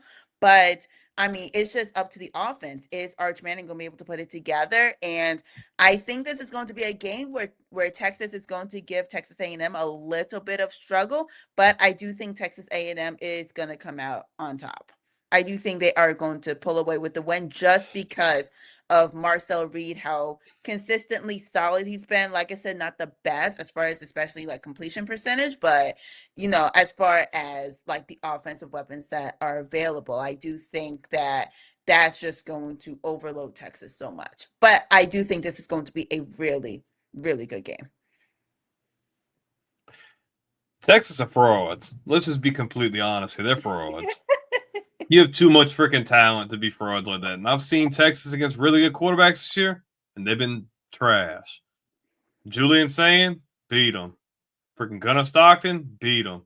Marcel Reed can do more than both of those guys, especially with his freaking talent level on defense. Not on defense, and running the ball. A&M is going to impose their will on them. Like, defensively, like LSU had as many talented players on defense as Texas did, and they imposed their will on them. I fully expect Texas A&M to out-physical them, and I don't think Arch is going to have a game like he had yesterday by any means. I think A&M brings him back down to reality. I see A&M winning this one by at least 14. Easy. I think A&M is just that good, and them being tested in those games like they've been tested, it's gotten them ready for a game like this because this is a trap game. In all actuality, it's a trap game for A&M. I just think they are really on a mission, and they're way more physical, and they're just better. So I'm gonna go Texas in this one. I'm gonna be different. I'm gonna go Texas in this one. But I'm going Texas in this one just because of the fact that they have a lot of talent. All right, they got way too much, as you said, Brandon. And this is more than just it's more than just a football game, right? This is a rivalry that been kind of dormant for a long time, right? You go back to the Big 12, Texas and Texas A&M have some wars, man. Usually won by Texas, man, but when Texas A&M would get them, they had teams like this, right? But for Texas, your season's kind of a wash at this point. You don't really have a shot to the playoffs, right? Unless you beat them, then you make it interesting. But your season's a wash. You got so much stuff going on. Why not just put your best performance out there, right? Because I'm pretty sure Sark is telling them that we still got a lot to fight for, right?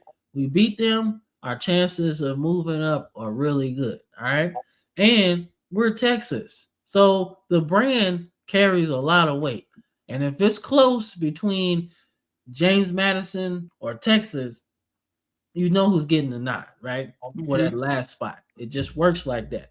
Texas brings eyes to it, right? I love James Madison, but that's the way the cookie crumbles sometimes.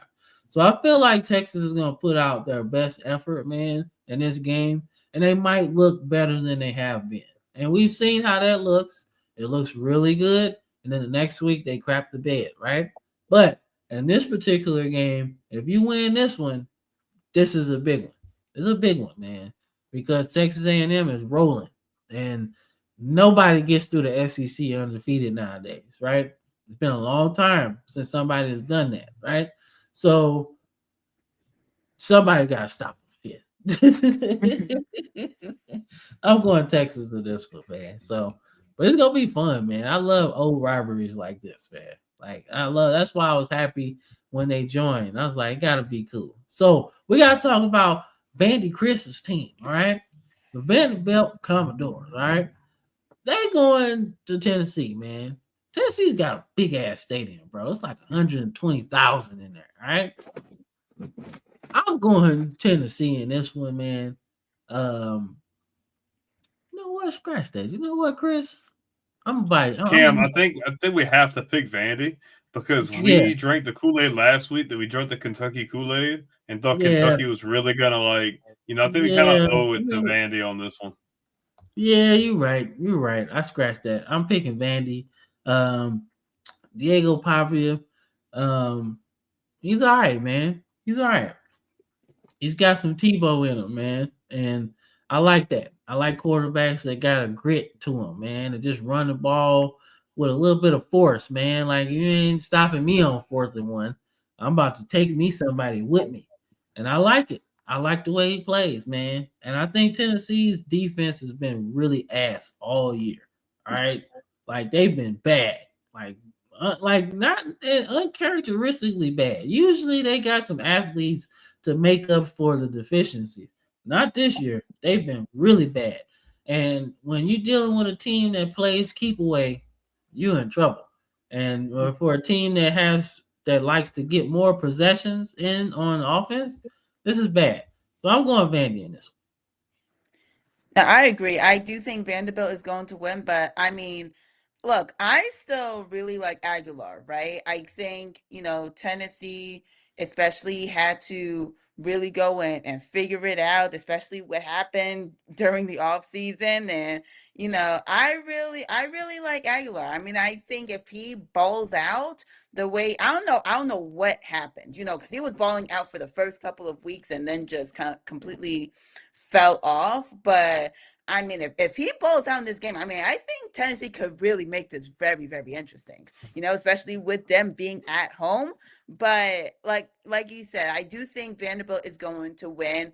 I could see them honestly winning by like 14. But if Aguilar, like I said, does, ball out, throw for like 200, 250 yards, and I do think they can make it very, very interesting. Tennessee can score quick. We say this every year, every week.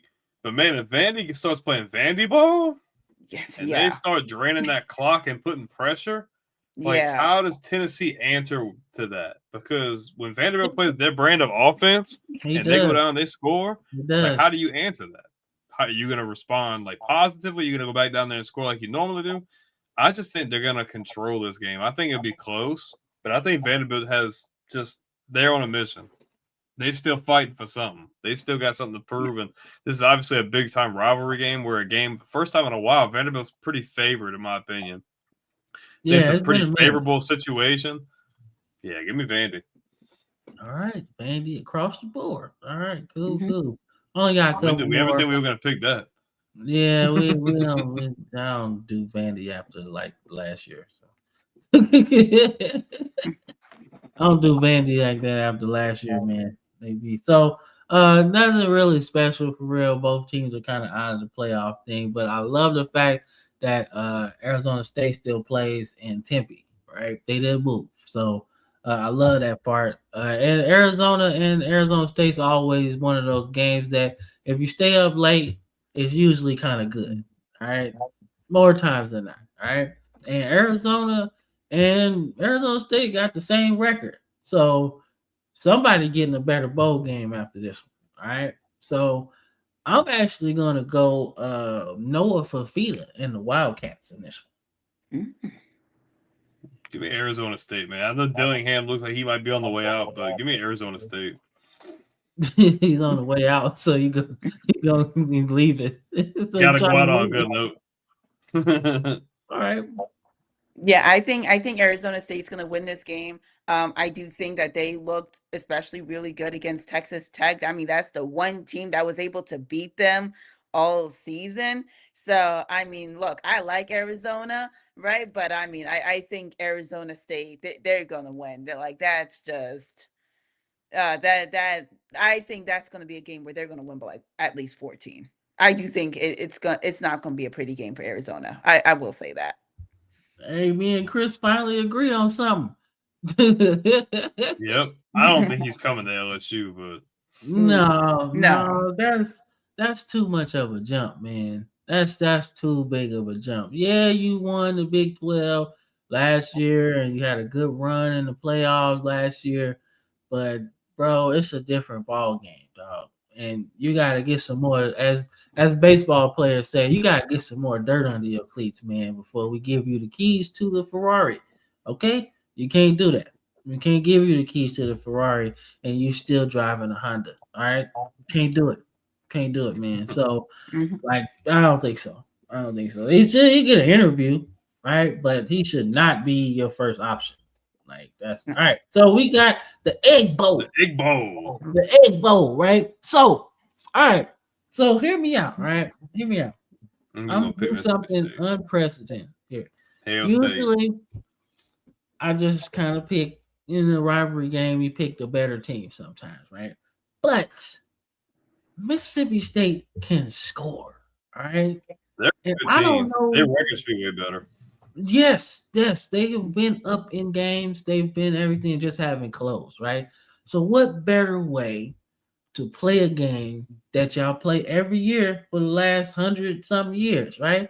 What better way to kind of get your season feeling like a success, right?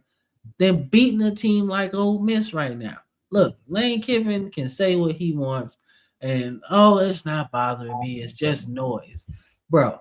You about to be the highest paid coach in the country, bro. Players are talking about that. We'd be stupid to think the players aren't talking about that and thinking about what are we playing for? Like, is he staying? Is he going? Yeah, and I just feel like the longer that extension or the idea of an extension sits on the table and you haven't jumped on it, that just leads me to believe that you're either leaving, which would be the first thing, or two, that you're trying to make leverage for us to pay you more. But I just feel like if you're not signing it, you're out.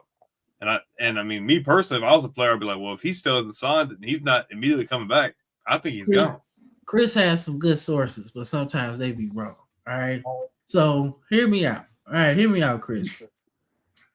You telling me Lane Kiffin has had these, he was the highest potential coach flat out when he first kind of branched out. I don't think it's all about money for him either.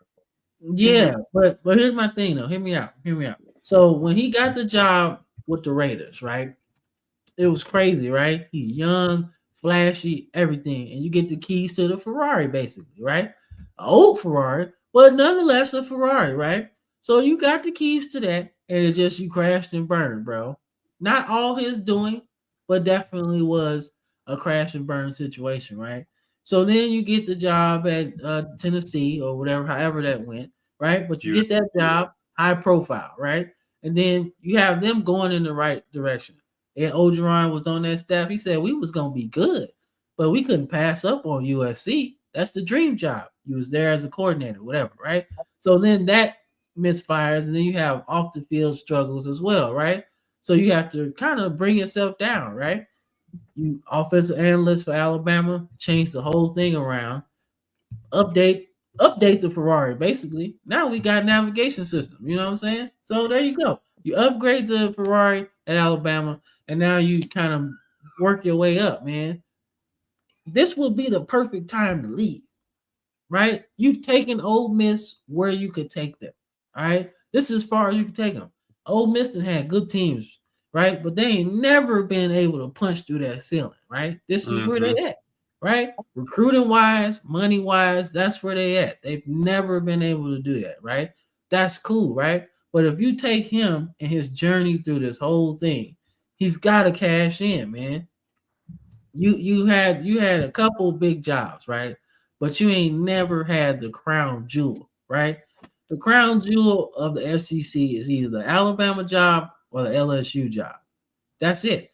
And now Texas, since they in there, right? But those two of the blue bloods of the SEC, those are the crown jewel jobs, right? If you can win there, you can win anywhere, right? And they gonna pay you a lot. And it's not like the number is a question at this point. How much do you want? You can, right? But you just the reach you have. You can't get like all those athletes in Mississippi. Like you can reach out and grab other people, but like you don't have. And I don't want to go on a tangent, but if you're at LSU, you don't even have to leave the state. You could literally just recruit in the state. You have brand, you have money, you have boosters, you have everything. It only makes logical sense for you to cash out at this point. Like I get it. Maybe you want to stay for leverage, but I just don't think it's all about money for him. Like I think he wants to get a high. I think Sexton is going to try to get him a really high deal wherever he goes. Yeah. But I think Lane, wherever he goes or doesn't, he wants it to be his spot. Because if he has any aspirations of going back to the league, which I don't really see, then you really need to be able to be at established. Like I think Ole Miss, like they're gonna get to the playoffs. But now you're kind of in a spot where it's like, oh, well, now we have an ultimatum. Like, you need to let us know by the Egg Bowl or whatever. We don't know the full legitimacy of that. But if I'm Lane Kiffin, there's still another tier to go up. Ole Miss is not the same as like an LSU job. Dude, you have the opportunity to get paid the same amount and have way more help and way more everything else. It makes all the sense in the world. Like, it does. Yeah. But I think that affects this game, too. And you got a chance to stick it to Alabama too, man. Because if you go to LSU, remember, Alabama had a chance to hire him, and they chose to go a different route, right? Now, me personally, I was all on the Lane train. I was like, "Yo, let's get Lane, bro. He built this thing too, right? He done built it." I was like, "You gotta get Lane in here, right?" Now, Caleb DeBoer was cool. I was like, all right, he kind of the hot name now, bro. But I was like, man, give me Lane, man. I know Lane. I don't know dude like that. So, like give me Lane. And if you look at it from LSU's perspective, BK never embraced the culture. He wanted to do everything his way. Lane Kiffin will do everything his way, but he'll embrace, like, he will change the whole, like, he'll change everything. Like, not in a bad way, but, like, for the better. You see what he's done at Ole Miss with limited resources and money. You go to a place with everything you didn't have there, and you think the players aren't thinking about that and talking about that, and you don't think it's going to affect this game? I say, all right, I'll pick my thing. I went on a tangent. Give me the Cowbells. Go on Mississippi State in this one, man. Too much going on. Ole Miss. I like State in this one. I do like Mississippi State, you know, like I was saying beforehand, I think Mississippi State is a better team than what people give them credit for. What's really interesting about this whole Lane Kiffin, whether he's staying, whether he's leaving and stuff like that, it's interesting you bring up DeBoer because it really does remind me of Washington and Michigan. I mean, going to the national championship just for players to find out the very next day that their coach just kind of said, deuces, I'm going to Alabama.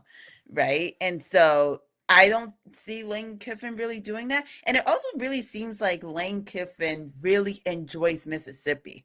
That's what it really, really feels like. So Mhm. as much Yeah. as LSU is offering, the $90 million with the $25 million additional for recruiting purposes and NIL money, I just really wonder if Lane really, really likes Ole Miss.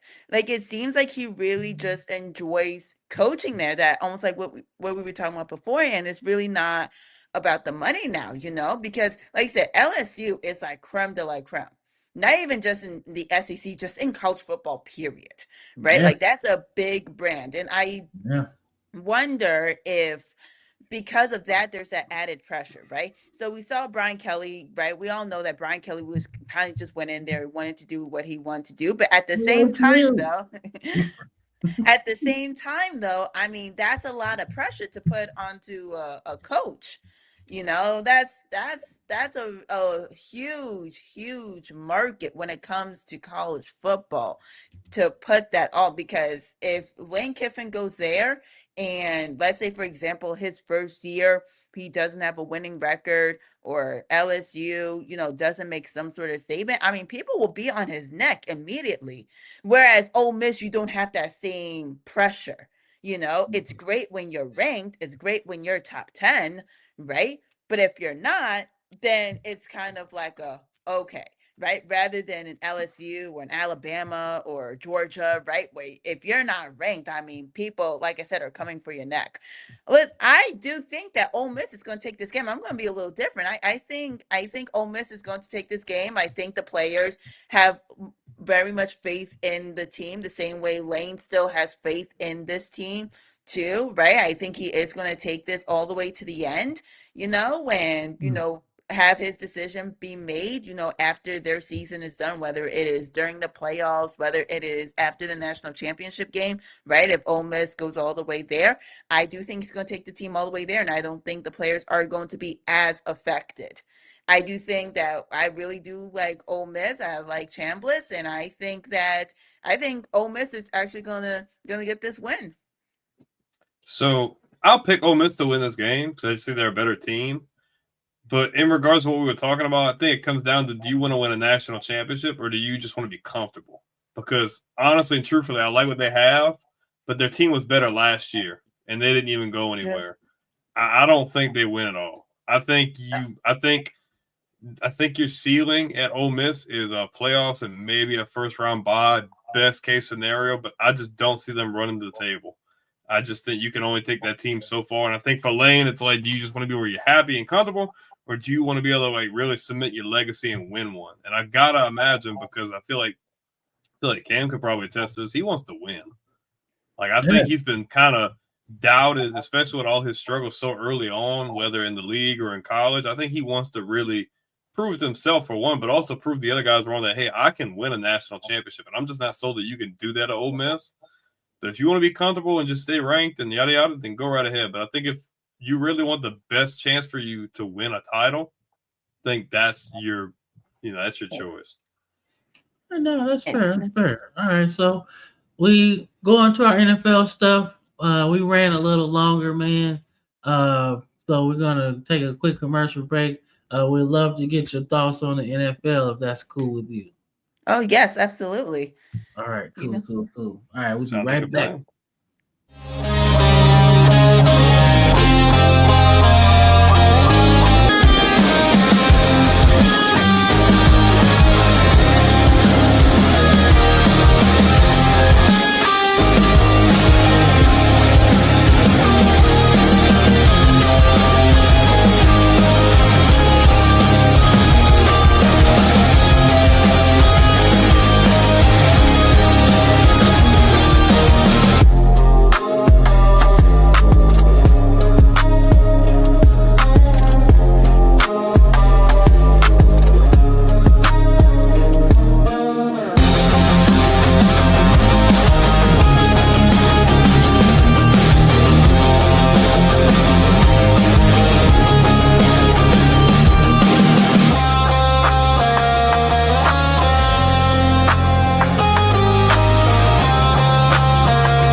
Yes, sir. Yes, sir. You know you like that song, Brandon. That's your shit.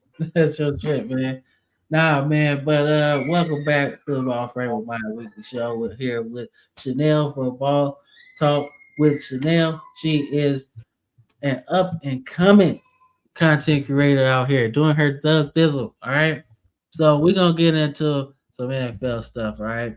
So like I said, we usually run through this kind of fast because this is the end of the show. So we usually go fast with this, man. But it's some interesting stuff that happened today that might set up some interesting playoff stuff. So the Bills are frauds, man. That's the first thing. They frauds, man. They are frauds. Um, Josh Allen shouldn't have got MVP last year. I'll die on that hill, man. But nonetheless, you had to get him something, all right? Because you can't beat Mahomes, right? See that? But nonetheless, man, the Bills take the loss to the Texans, man. The Texans got a good defense, bro. Like that defense is crazy good right now. Mm-hmm. Right? Will Like, Anderson is killing it. yeah, Yes. Will yeah, Anderson is really good, bro. yeah.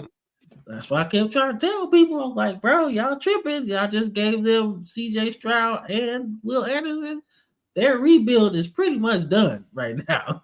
That's two really good pieces to pick up in the draft, man. So, but like I said, Texas are good. They really just need CJ Stroud to come back and be more efficient, man. Need That's year all. one, CJ. Yeah.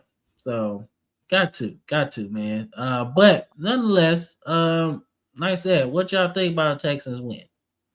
You know, the defense really won this game more than the Yep. offense did. The defense absolutely won this game. And I mean, look, you know, I was looking at Davis Mills. I was like, look, I mean, the Bills got a couple of their defensive players back this game. I didn't think that he was going to have another 250, 270-yard game the same way he did against teams such as the Titans or the Jaguars, right? When he was the starter. But you know, that's why I kind of looked. I said the defense is going to give the Bills a hard time, man. I mean, we saw Josh Allen and how much he's been struggling this season. I mean, like this struggle really needs to be studied. Like him and quite a few other players, right? But I mean, I think some of the problems it could seem like it's off the field too, between Keon Coleman getting benched, right, for off field issues, you know, to right they you know, James Cook has been killing it, don't get me wrong, but I think that's where the problem is for the Bills, right? Their over reliance on James Cook, their over reliance on that run game, right? And yes, the Texans do have a better pass defense than the rushing defense, but let's not sleep on that rush defense. I mean, they have a very, very well-rounded defensive team that I think the Bills trying to have their over reliance on James Cook. I think that's ultimately where the problem is because that's where the Texans knew that's where the main offensive weapon is going to be, right? It almost gives like how this season, right? How all the defense right now for the Eagles is focused on Saquon, right? That is sort of what's happening now with the Bills that I think it's almost like no one almost knows like what to do, right? You know, Shakir is pretty solid, right? I'm not going to say he isn't, right? Keon Coleman is pretty solid, right? But I wouldn't say they're great offensive weapons. Like, I don't think they're going to, that's like your number one, you know, star receiver, right? I mean, who's your star offensive player right now? Like I said, is James Cook. And the Texans knew that, and they focused their defense heavily on James Cook. And that's ultimately what happened. And I mean, sacking Josh Allen 8 times, you know, to forcing him to throw in what 2, 3 interceptions. I mean, the defense for the Texans truly won this game more than the offense truly did. Man, it's so nice as a Patriots fan to see Buffalo finally get pushed back into obscurity. Okay, the feel good MVPs aside, Buffalo are frauds. Okay, we pointed that out early on, and everybody has done it ever since. They just ain't got it, bro. Like they had their window, and I think that window's closed. Honestly, I last year was their real shot, and they blew it. And this year, he is playing mistake football and showing that the MVP there should have been Lamar's MVP last year. Lamar shouldn't have won the one the year before, but he should have won it last year. And Buffalo is just they're collapsing. No, they might be turning around, but their hopes of winning the East is over with. Because that team up in Foxborough done dropped freaking 1-9 in a row, and they don't show any signs of freaking moving out the way for Buffalo to come up. So definitely this ain't a good look for McDermott. This was a game you really needed to win, and this is just ugly. Like and Houston played a clean game. No turnovers. Mills didn't even have to throw for 200. I almost said $200. He didn't have to throw for 200 yards. They played a clean, good game, and Buffalo's got a lot of question marks.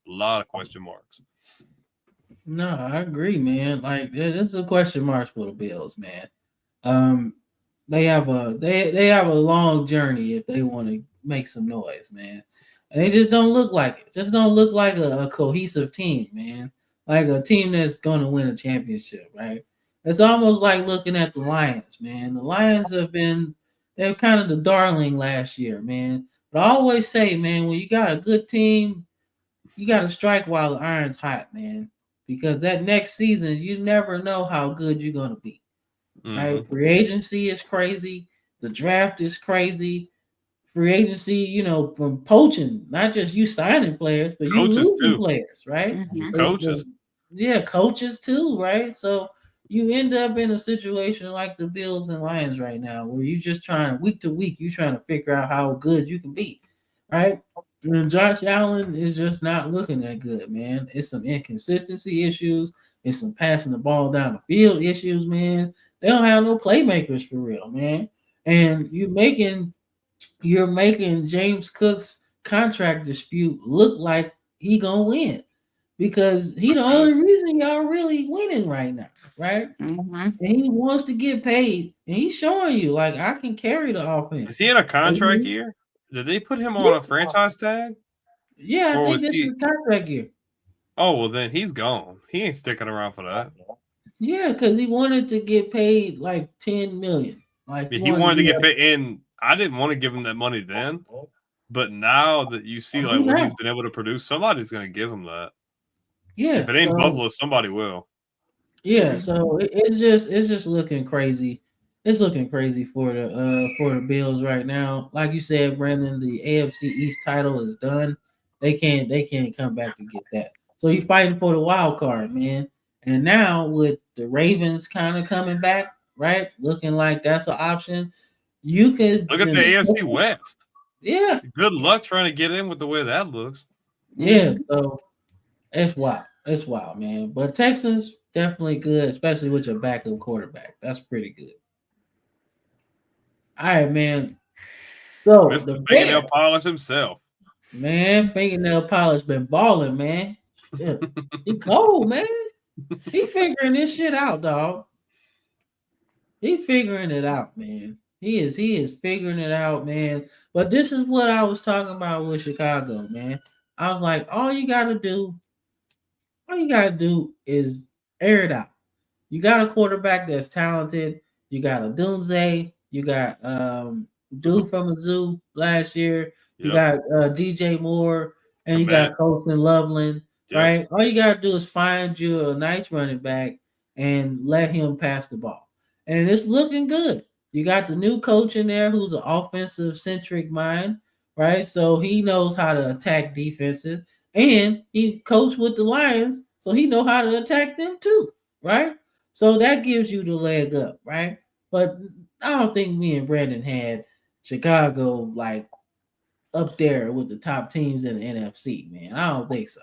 Not in the offseason. No, I think we had Chicago in third. I don't think I had them last.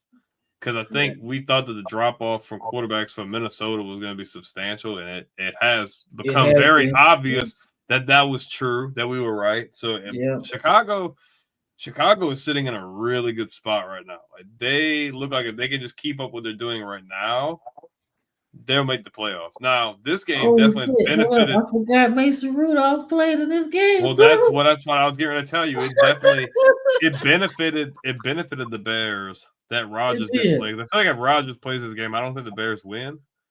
But they played a good game. Caleb didn't really turn the ball over. 3 touchdowns, decent completion percentage. Still need that bell cow at running back, maybe James Cook. I don't know. But Chicago's kind of hitting a stride right now. And this is a good quality win. Obviously not a division win, but still good nonetheless. Yeah, man, it's a good win. Good win. What you thinking, Chanel? I'm a Steelers fan, so this really hurt me watching this game today. Oof. But yeah, no, listen, I'm gonna say here, you know, like the defense for the Steelers, complete drop off. I mean, complete drop off. I mean, I don't know what's happening this Oh, well, season. one question. You think that's the loss of Minka Fitzpatrick? You think that's a big loss? Oh yes, yes, That was absolutely. a dumb trade. I would not have That made was that trade. a terrible trade. Okay, Terrible. that's what. Terrible. I could go on for like hours about that trade, but yeah, that was. She's still salty. I was so upset when I saw that. Oh my goodness. But yeah, no, this was a really great win from the Bears. I mean, Caleb looked really, really good in this game.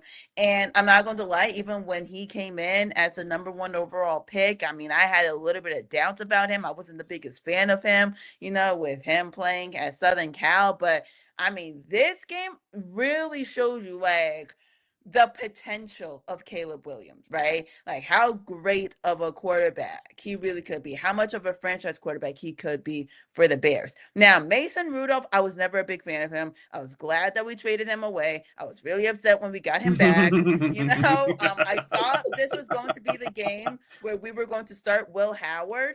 Man, why are they not playing that guy in the situation? Like Will I Howard don't is a know. better option than Mason Rudolph, bro.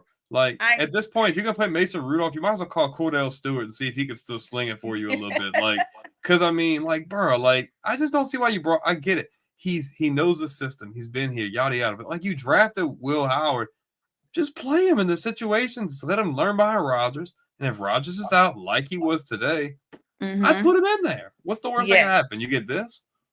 Yeah, I know.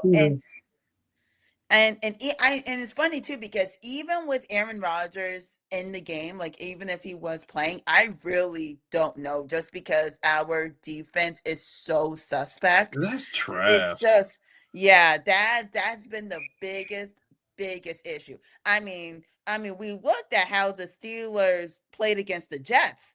Right? I mean, we ended up with the win, but giving up 30 plus points against the Jets, and that should have told everybody how the Steelers defense. That's crazy because that's supposed to be our staple because the offense was the question mark coming into the year. Like, why are we having issues on defense? And I think Minka being gone was one of the dumbest thing you could have done. Yes. He was like that glue guy. He's always around the ball. And no disrespect to Jalen Ramsey, but like, come on, man. No, a lot of disrespect to Jalen Ramsey because that was a stupid trade, bro. Me and you were like, why? He way on the other side of the NFL clock, bro. Yeah, boy, he's close. He's further there than Minka was. Like Minka is the same on the defense as Derwin James from San Diego. Yeah, we'll say San Diego. He's like the same. He's the same. Right? He's round the ball. And they last because they're taking hits, but not like, you know what I mean? Like, they're not getting all that work like the other one are. Yeah, like, I don't know, man. This is just crazy, man. But shout out to the Bears, man. They did their thing. But I will say, too, Mike Tomlin is like, I know a lot of Steelers fans, like, are you on the fence of like, hey, like, we need to start over? Or like, you just say, oh, he's been consistent? Oh no, he needs to go. Like there's no point in having a winning season. I'm sorry. The last time the Steelers even touched the Super Bowl was back in 2009 when I was 8 years old. You made it in 2011. In 2011, in 2011 too, but still, you know, last time we won a Super Bowl was back in 2009. I mean, like the whole thing every single year for 10 plus years, you know, has been, oh, Mike Tomlin has a winning record. Oh, Mike Tomlin has a winning record, right? But I mean, look at same thing with Marvin Lewis. I know Marvin Lewis didn't win a Super Bowl, but like they were consistently like in contention, but just weren't getting it done, you know. And I kind of feel he falls into that bucket.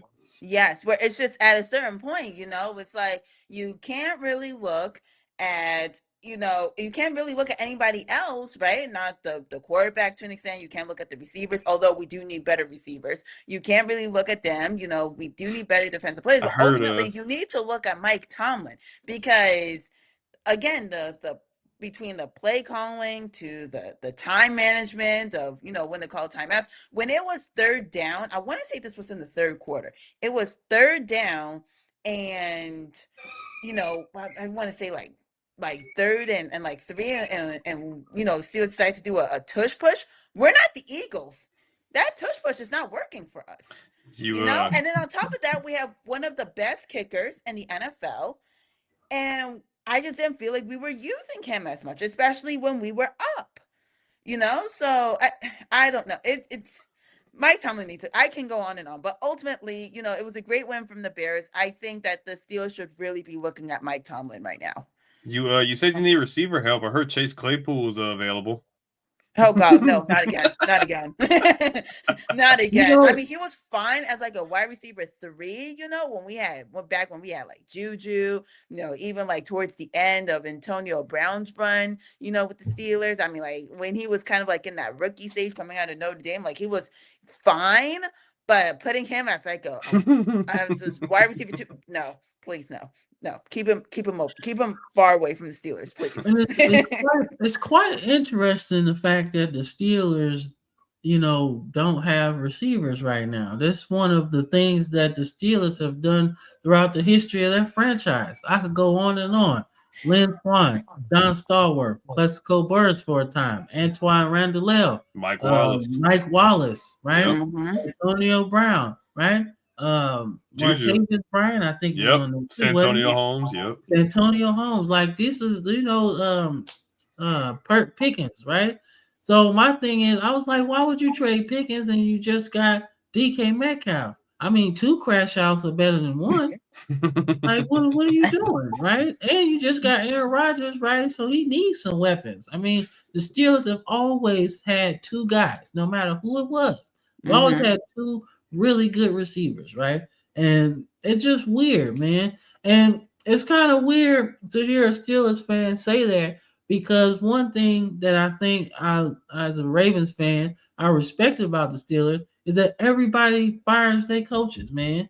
That's crazy. It's teams right now on their 20th head coach, right? Pittsburgh's got 3. And 3 Yep. in the last, 50, 60 years? Yes. Yep. That's crazy. You know, for They our don't youngsters, want to rock the boat. out there, that's Bill Cowher, that's Chuck Noll, and that's Mike Tomlin. Just 3 in the last 60, 70 years. So that's crazy. Consistency, right? So I'm like, I get it, man. I get it. That the playoff, like the winning seasons, is frustrating, right? It is, right? But you might be right though, because every time that they made a change, it's about this time, right? When it gets a little stale, and you know we need a new face, right? Because when Chuck Noll, like it was a little bit before all of our times when he left the team, right? It got a little stale, right? They had won all those titles with Bradshaw, but them players was gone, right? So new players is in. You bring in Bill Cowher, right? A fresh face, and you get to a Super Bowl 30, I believe. So it's like it's the new face, right? And then when he won that Super Bowl, that last one against Seattle, it got stale a little bit, right? It's time to go. And then you bring in a new face in Mike Tomlin, right? And of course you win, right? But now I feel like we at that time where it's a little stale now. I feel like they're kind of scared to rock the boat though, because they're scared if they fire him and they don't make a splash hire, it's like, oh well, that completely tarnishes the brand and the reputation. Like if you fire him, for instance, you bring a guy like, obviously we've been dogging him out, but like Raheem Morris, for instance, just like coach is a horrible idea. Like just something like that. I think that's what they would be afraid of. Like if we don't make a splash hire, like we're cooked. Like, yeah. But I mean, they like nobody knew Mike Tomlin would have been a splash hire either. Like I when I was coming up, I didn't really like it. I was like, I don't know. That don't seem like, it seemed like you got Dick LeBeau right there, right? That's the guy that would be next up for me, right? So I was like, all right, well, maybe Dick LeBeau didn't want to do it because he was definitely long in the tooth at that time, right? But I was like, that kind of feels like the next move, logically, right? So when Mike Tomlin got the job, I wasn't necessarily excited about it. And But you he know, turned. He fixed it though. I love my black coaches. I do. I hope they can get more opportunities. But if you're not good, bro, you're not good, man. And that's what we talking about, Raheem Morris, man. Like it's just ugly.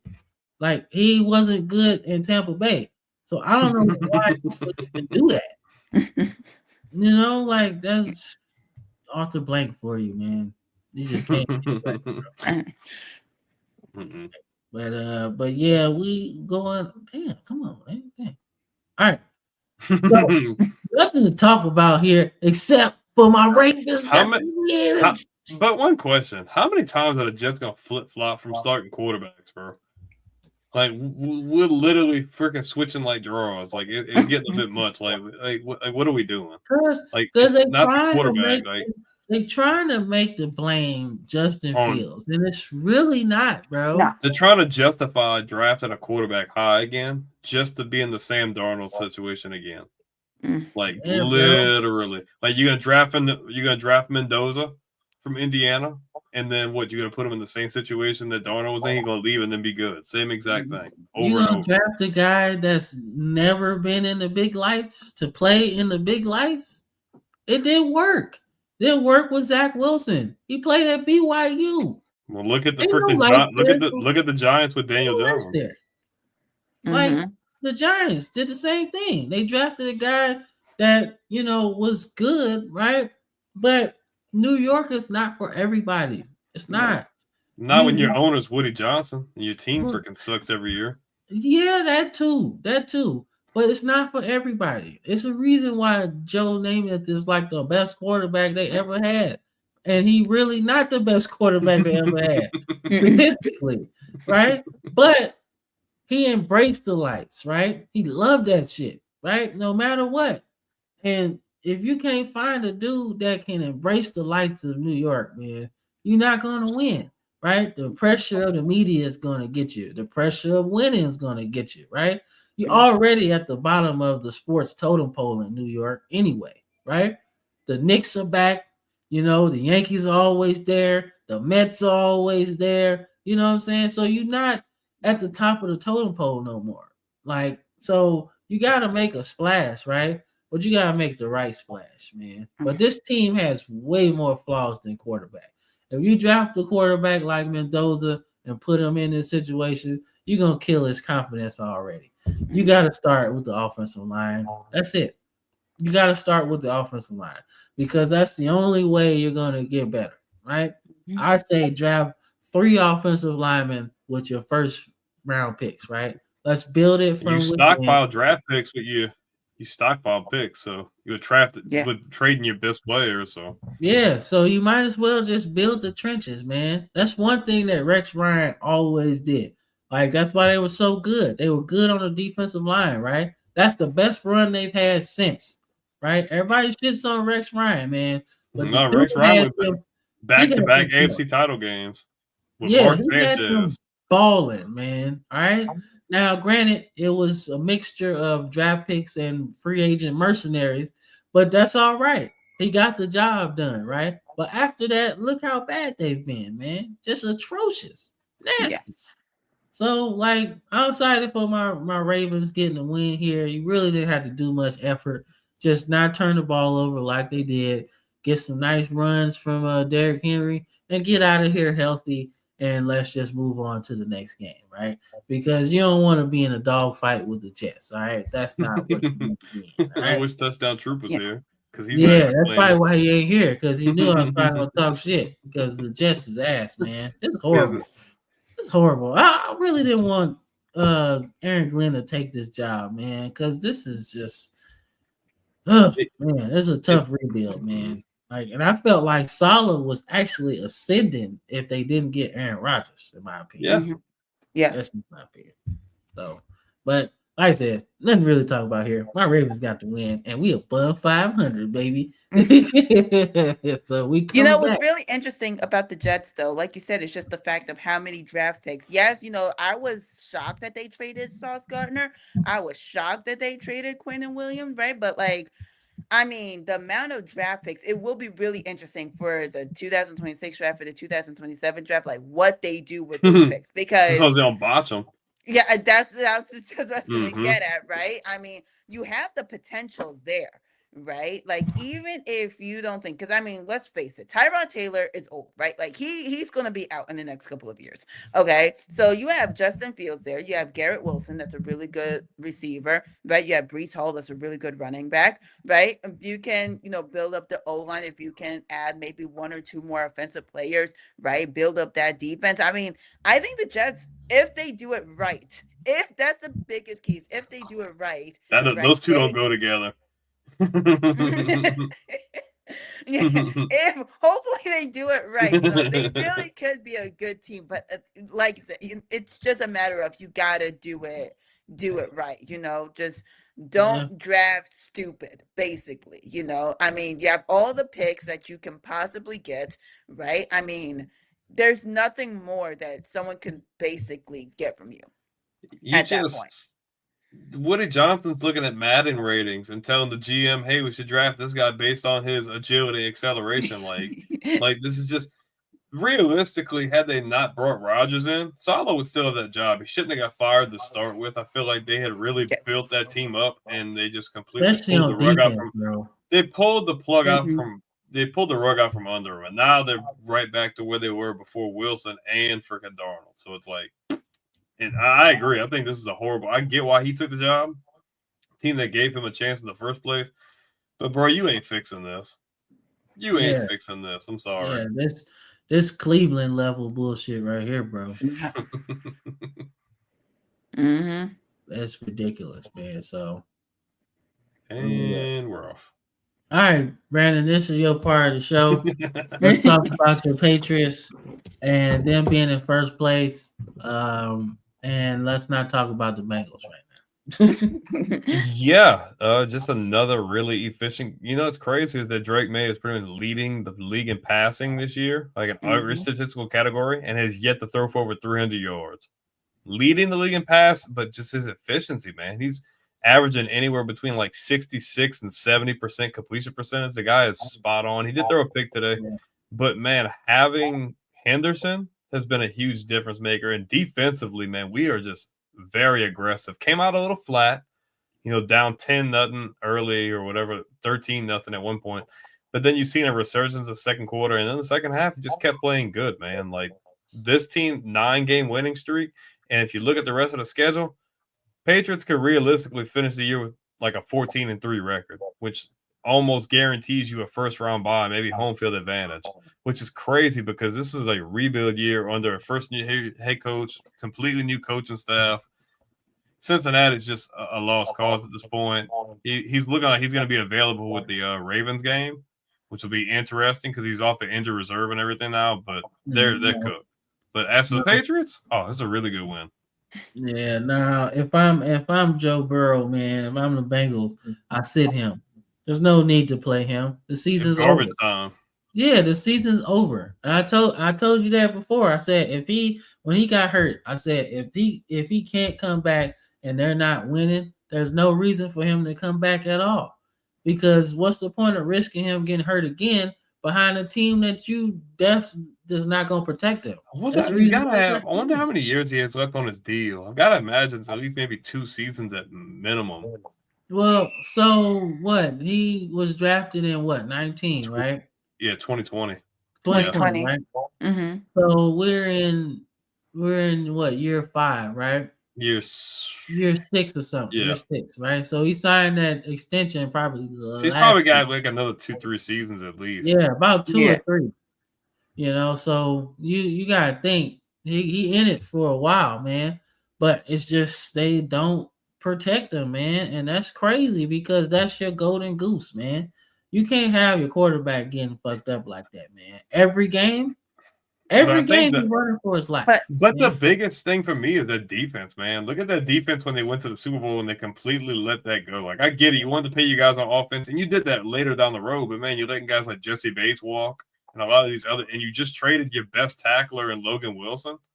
It's like, what are we trying to do at this point? I think that's ultimately the biggest problem. I mean, between, Joe Burrow, between Jamar Chase, especially, right? Like their contracts are so big that you just don't have enough space to be able to Yeah, pay for anybody, And Higgins. I mean, unfortunately, you just can't, and especially right now, that's why they had the big contract dispute with Trey Hendrickson, yeah, this past summer. And ultimately, I just think with Logan Wilson, that's why they ultimately just kind of had to let him go. They just could not afford him. I think that's the biggest problem with the Bengals, is just the money. Jamar Chase is the highest paid receiver in the league, and it's not even like by a little bit. I mean, his AAV, I think, is like $10 to $20 million more than, whoever the second one is, who I think is Justin Jefferson, yeah. right? It's a lot. So It's a lot. yeah, so that right there is the biggest issue. So the Bengals, unfortunately, are not going to have a great defense. They're not going to have a great O line unless they can restructure Jamar Chase's contract, unless they restructure Joe Burrow's contract, and ultimately kind of do what some quarterbacks tend to do, which is like, hey, I'll take a pay cut if that means we get to go pay some other players so we can go and win. Like that's ultimately what they're going to have to do. But because outside of that, with those three especially, like you're not going to be able to pay anybody, and that's kind of the problem here, especially with the salary cap. They I'd like to see Burrow in this situation take the Brady approach. Brady took pay cuts like crazy. Now, obviously, Mhm. he didn't have his two leading receivers getting paid as much as they did. But like, man, I feel Yeah. like and money's important. Don't get me wrong. You want to be highly paid, but like, don't y'all want to win again? Like, Yeah. all those guys were on that team. Like, those three guys were on that team. Like, I'd be like, look, set this aside. Like, I don't know about y'all, but I feel like a lot of people were thinking, like, yeah, Higgins is really good. Like, he could be a one somewhere. But I would have locked up Hendrickson. The guy had 10 plus sacks in 2+ Yeah. years. I mean, I know he's like 29, 30 years old, but like, you need to spend that money more wisely. Now you lose your leading tackle, and it's like, okay, well, where do you look at? Because realistically, unless you smash the draft, you're cooked. Which You they Mhm. can't don't. bring in any marquee names in free agency because you don't have Mhm. the money. So you have to rely on your scouting department to make those hits, and they haven't been doing that. I mean, Yeah, so I mean, like I said, they got some issues, man. They do. They got some issues moving forward. But like I said, the Patriots are rolling, man. So I want to see if they peaking too early or this is right where they nah, need to be. right where we need to be. No, you're just a homer. I don't want to hear that. It's okay. You're just a homer, bro. We suffered for a few seasons, so it's time to be back where we belong. Oh, boo-hoo, man. At least y'all had quarterbacks. Shit. I had to deal with Trent Dilfer my whole for a Bro, year. I'm tired of seeing Cowboys fans online about this game right here. Okay, they swear up and down they're going to the Super Bowl again. All right, so hear me out, man. So all of this crying and moaning that AJ Brown is doing every week about not getting the ball, right? Got the ball. He gets the ball and they lose. This is the second time, maybe third time this year that they've switched the offense up to make him happy and they've lost, right? I don't know if y'all caught that, right? The second loss they had, right? Jalen Hurts threw like 40 passes, which I don't like on this show. I think he should be around 22 to about 27 a game. That's where he needs to be at because it helps the offense flow. If he Doing too passing much. too much, yeah, if he passing too much, it don't end well. I seen it in Alabama. Doesn't end well, right? So this is what happens, man. It just messes up the whole flow of their offense, man. And I don't think people understand that for real. That all that crying you doing is just hurting the team, man. It really is. It doesn't make any sense to me, right? Like the team is winning, right? You just came off a Super Bowl and you had a big part of that Super Bowl, right? I don't understand what the deal is, right? As long as you winning, right? You getting paid handsomely. You're on a winning team. You got a quarterback that's willing to give you the ball, right? Not like Tennessee. So I don't get it, man. I don't get it, man. And when you got a player like that that's not happy with winning, I think it's time to go. And the way Howie Roseman moves, man, we can't do it right now. Trade deadline's over. But I think in the offseason, you got to think about moving him, man, because it's fucking up the rotation, man. It's like, yo, we chilling. You know what I'm saying? You doing it, but it's just doing too much, man. And I think that's what really cost them, man, because Jalen Hurts ain't supposed to lead you in rushing. All right. You got Saquon, you got another running back, you got Will Shipley. Like, you got so many options at running back. And only 33 yards? No way. No way. And Dallas don't have the defense like that. Not like that. So that's my whole thing, man. I just think AJ Brown is just messing this team up from the inside out, man. Yeah, I mean, I understand, like the crying to the media is not helping anybody. It's very reminiscent, especially as a Steelers fans, of George Pickens. How last season, how much he was complaining about not really getting targeted, how much he, especially from, Russell Wilson, and how much he, wants to get the ball more, and that's why he ultimately wanted to leave.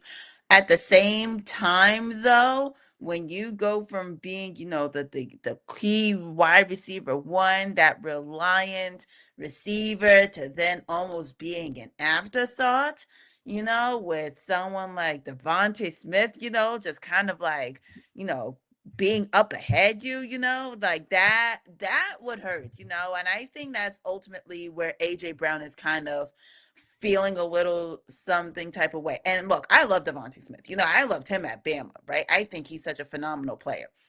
Me too. But I think I loved him at Bama. I thought he was such a great player. But I think that's ultimately where AJ Brown is having the issue, right? Where it's I was that key reliant player. I was, a big part of why the Eagles made the Super Bowl run, obviously on top of Saquon having an insane season last season.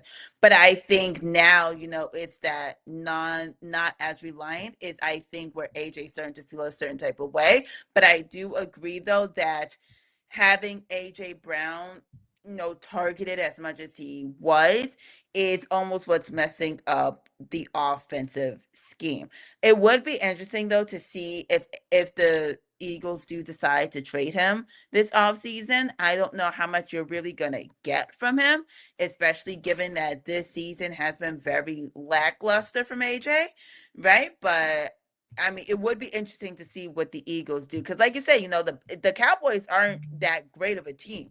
I mean, they're decent. I'm not going to say they're a bad team, but they're not, a great team. They're not the Patriots, right? So, I mean, it's going to be interesting to see what the Eagles decide to do. But this was honestly such a good win from the Cowboys. This is a great comeback, especially because going from being down 21-0 to then just winning outright. Like, I was shocked because I turned to another game because I said, "Oh, this game is over." Until my dad told me, he said, "No, the Cowboys won." I said, "What do you mean the Cowboys won?" So I mean, this was a great comeback win from the Cowboys. But it will be interesting to see what the Eagles decide to do with AJ in the off season. Yeah, nah, man, we get it. We agree, man. So. But we gotta talk about this real quick, man. So Shedeur Sanders gets his first start, man, and they get the win. You seen that stat, huh? First rookie Browns quarterback to win their debut since '95. Cleveland. We could have told you that. Just let Dylan play. Like, I don't know why you kept trying to oh man, Dylan Gabriel, he's the guy. Like, y'all messed up, man. Like Shedeur said in the pregame interview, I'm the dude you're looking for. All right. And he's not lying. All right. There's a confidence that he has. It's an arrogance, it's a cockiness, whatever. But you can't be mad. He got it honest. People didn't like Dion because he was arrogant, confident, cocky, whatever, right? So guess what? His kid's the same way, right? He believes in his ability. He believes in that I can turn the Cleveland Browns around, right? And if you got a person that believes that, that's a good start, man. When he threw that big pass, I forgot who it was, right? Yeah. You could see the players on the bench Like Myles Garrett, who had 3 more sacks, defensive player of the year, by the way, right? He was like, "Oh shit, I didn't know he had that." He was excited. There's no reason why you're whoever the coach is, Stefanski or whatever his name is, Yes. right? There's no reason why you should have been keeping him down, right? The defense knew, and they've been playing good, by the way. They knew that he's the guy. He's one we believe in, right? Y'all putting Flacco in there, that's cool. That's the NFL standard. Let the old guy start, and then the rookie takes over after whatever. But their defense has been playing so good that maybe you win 3 more games, right? Just off the strength of having a quarterback that can stretch the field, right? So I get it. Everybody's like, oh, it's the Raiders, whatever, man. But they got NFL players too on that side. Yeah, they just fired Chip Kelly too. Exactly. So that's a good move. I'm sorry. He just not his NFL career has been terrible. The Eagles was okay. Then he got the 49ers job. That was ass. And now he's back in the NFL. He should have stayed his ass at UCLA. But that's not neither here or there. But like I said, I just think you're in a good spot if you're Cleveland. Just ride with him the rest of the season, right? You're not making the playoffs, whatever. Now, if he start winning too many games and y'all start losing draft stock, then we got a problem. It's gonna be like a Lovie Smith Houston situation. Yeah, like we ain't gonna do that too much, man. But I want to shift focus to the Raiders, man. So you fire Antonio Pierce after one season where he earns the job, basically, right? But then you bring in Pete Carroll, old ass. All right, Which we thought it was a good idea. I mean, we did, but hindsight 2020, man, he old as hell. Yes. Like he older than he was when he took the Seahawks job, right? So, and I don't know if it's more so him, but I do think that the Raiders have like really big issues, man. This excuse me, this kind of feels Geno like Smith. Yeah, this kind of feels like the Giants with Barkley and Daniel Jones in a sense, right? Mm-hmm. You got this crazy good running back, but nothing else.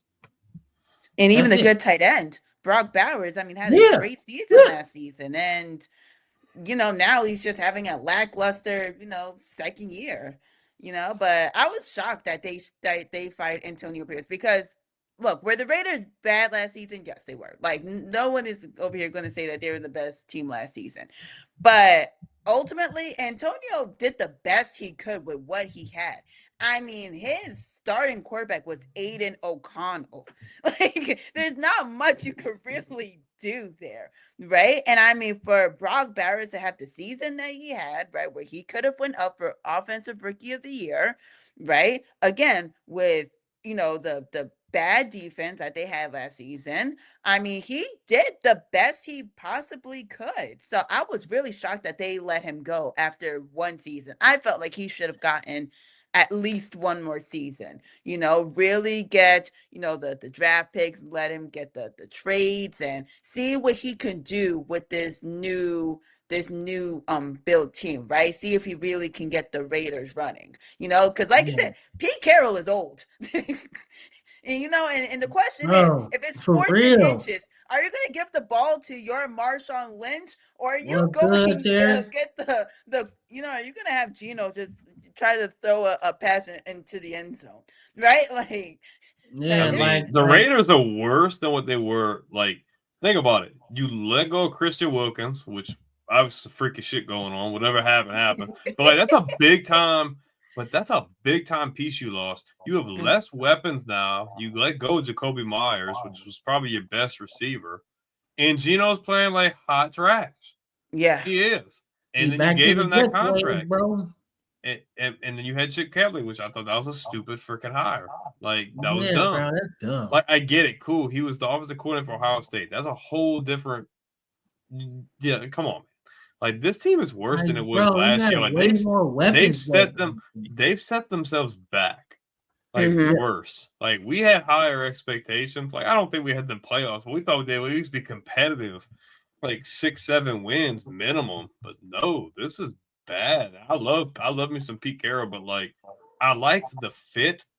But hindsight being 2020, yeah, if this was like 5 years ago, then I'd be like, yeah.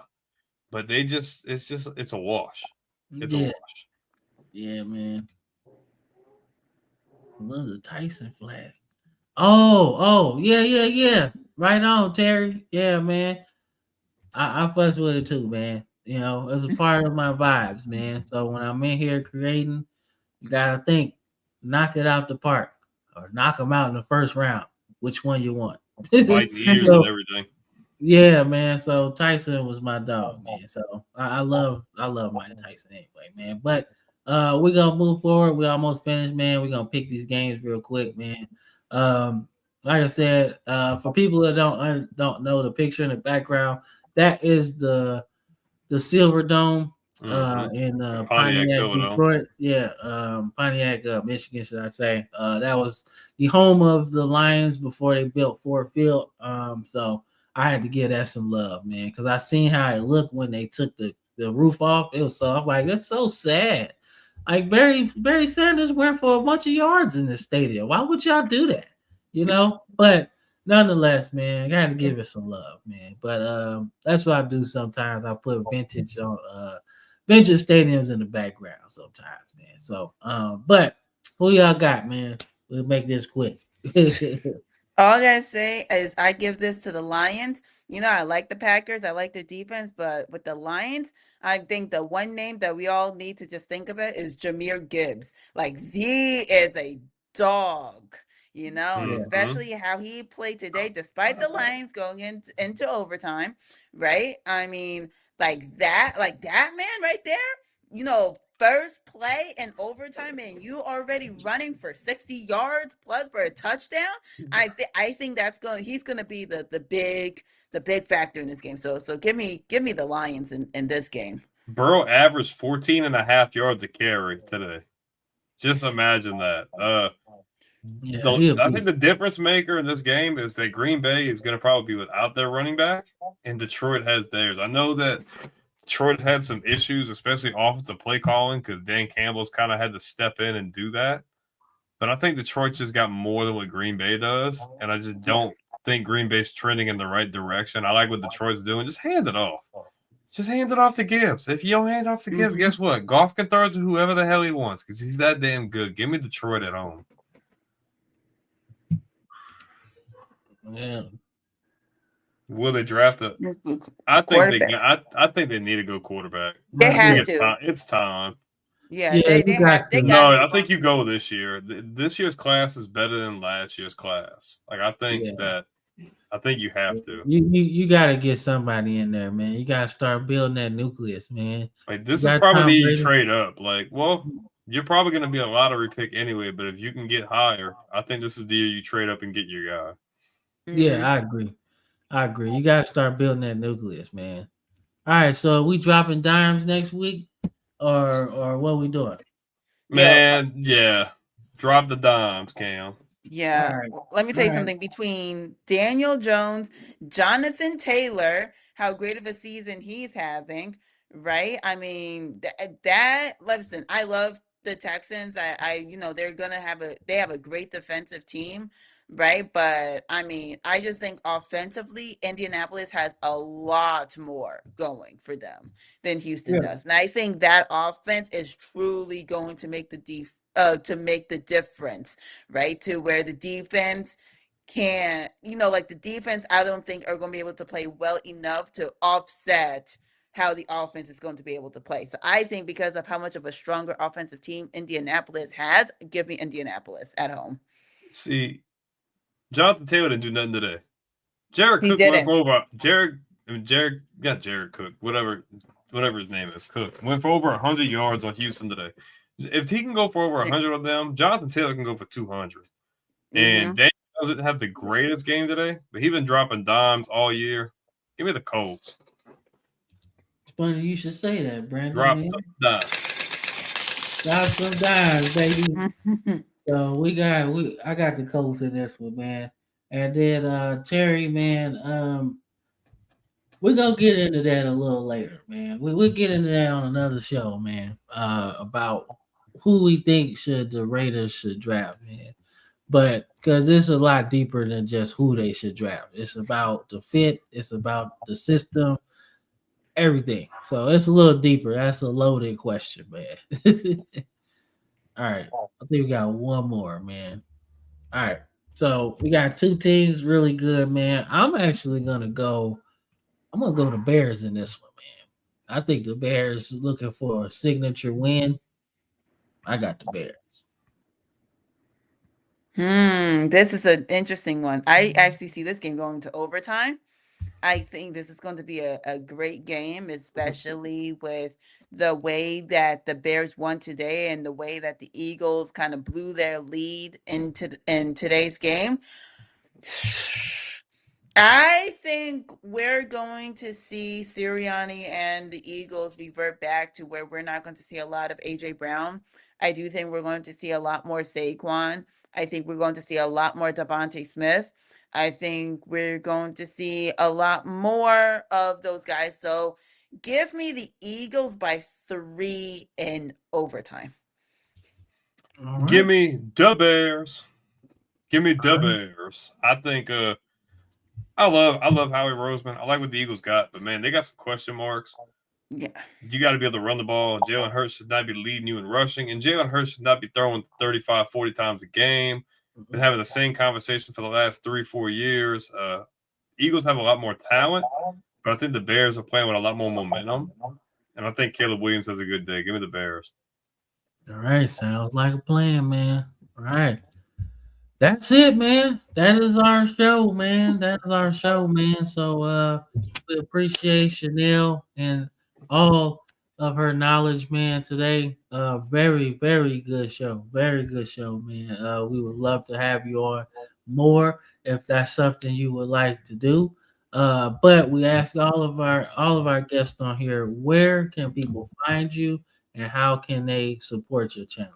Yes, so I am on TikTok. I am on Instagram. I'm on Facebook. I'm on YouTube. I'm on Threads. I'm on Twitter. Right, so you can go find me all over there. It's the same name, Ball Talk with Chanel. That's the name on all of those on those social media platforms. All right, cool, man. So we just finishing up, man. Like I said, not too much to talk about for real. But like I said, we gonna be back next Sunday, man. But if you up tonight past midnight, check out our new album release, man. Volume 4 of the Football Frame of Mind music series. That'll be the last one. Releasing at midnight, so check it out if you're into that type of stuff. Ain't nothing really on there, just some beats, but check it out, man.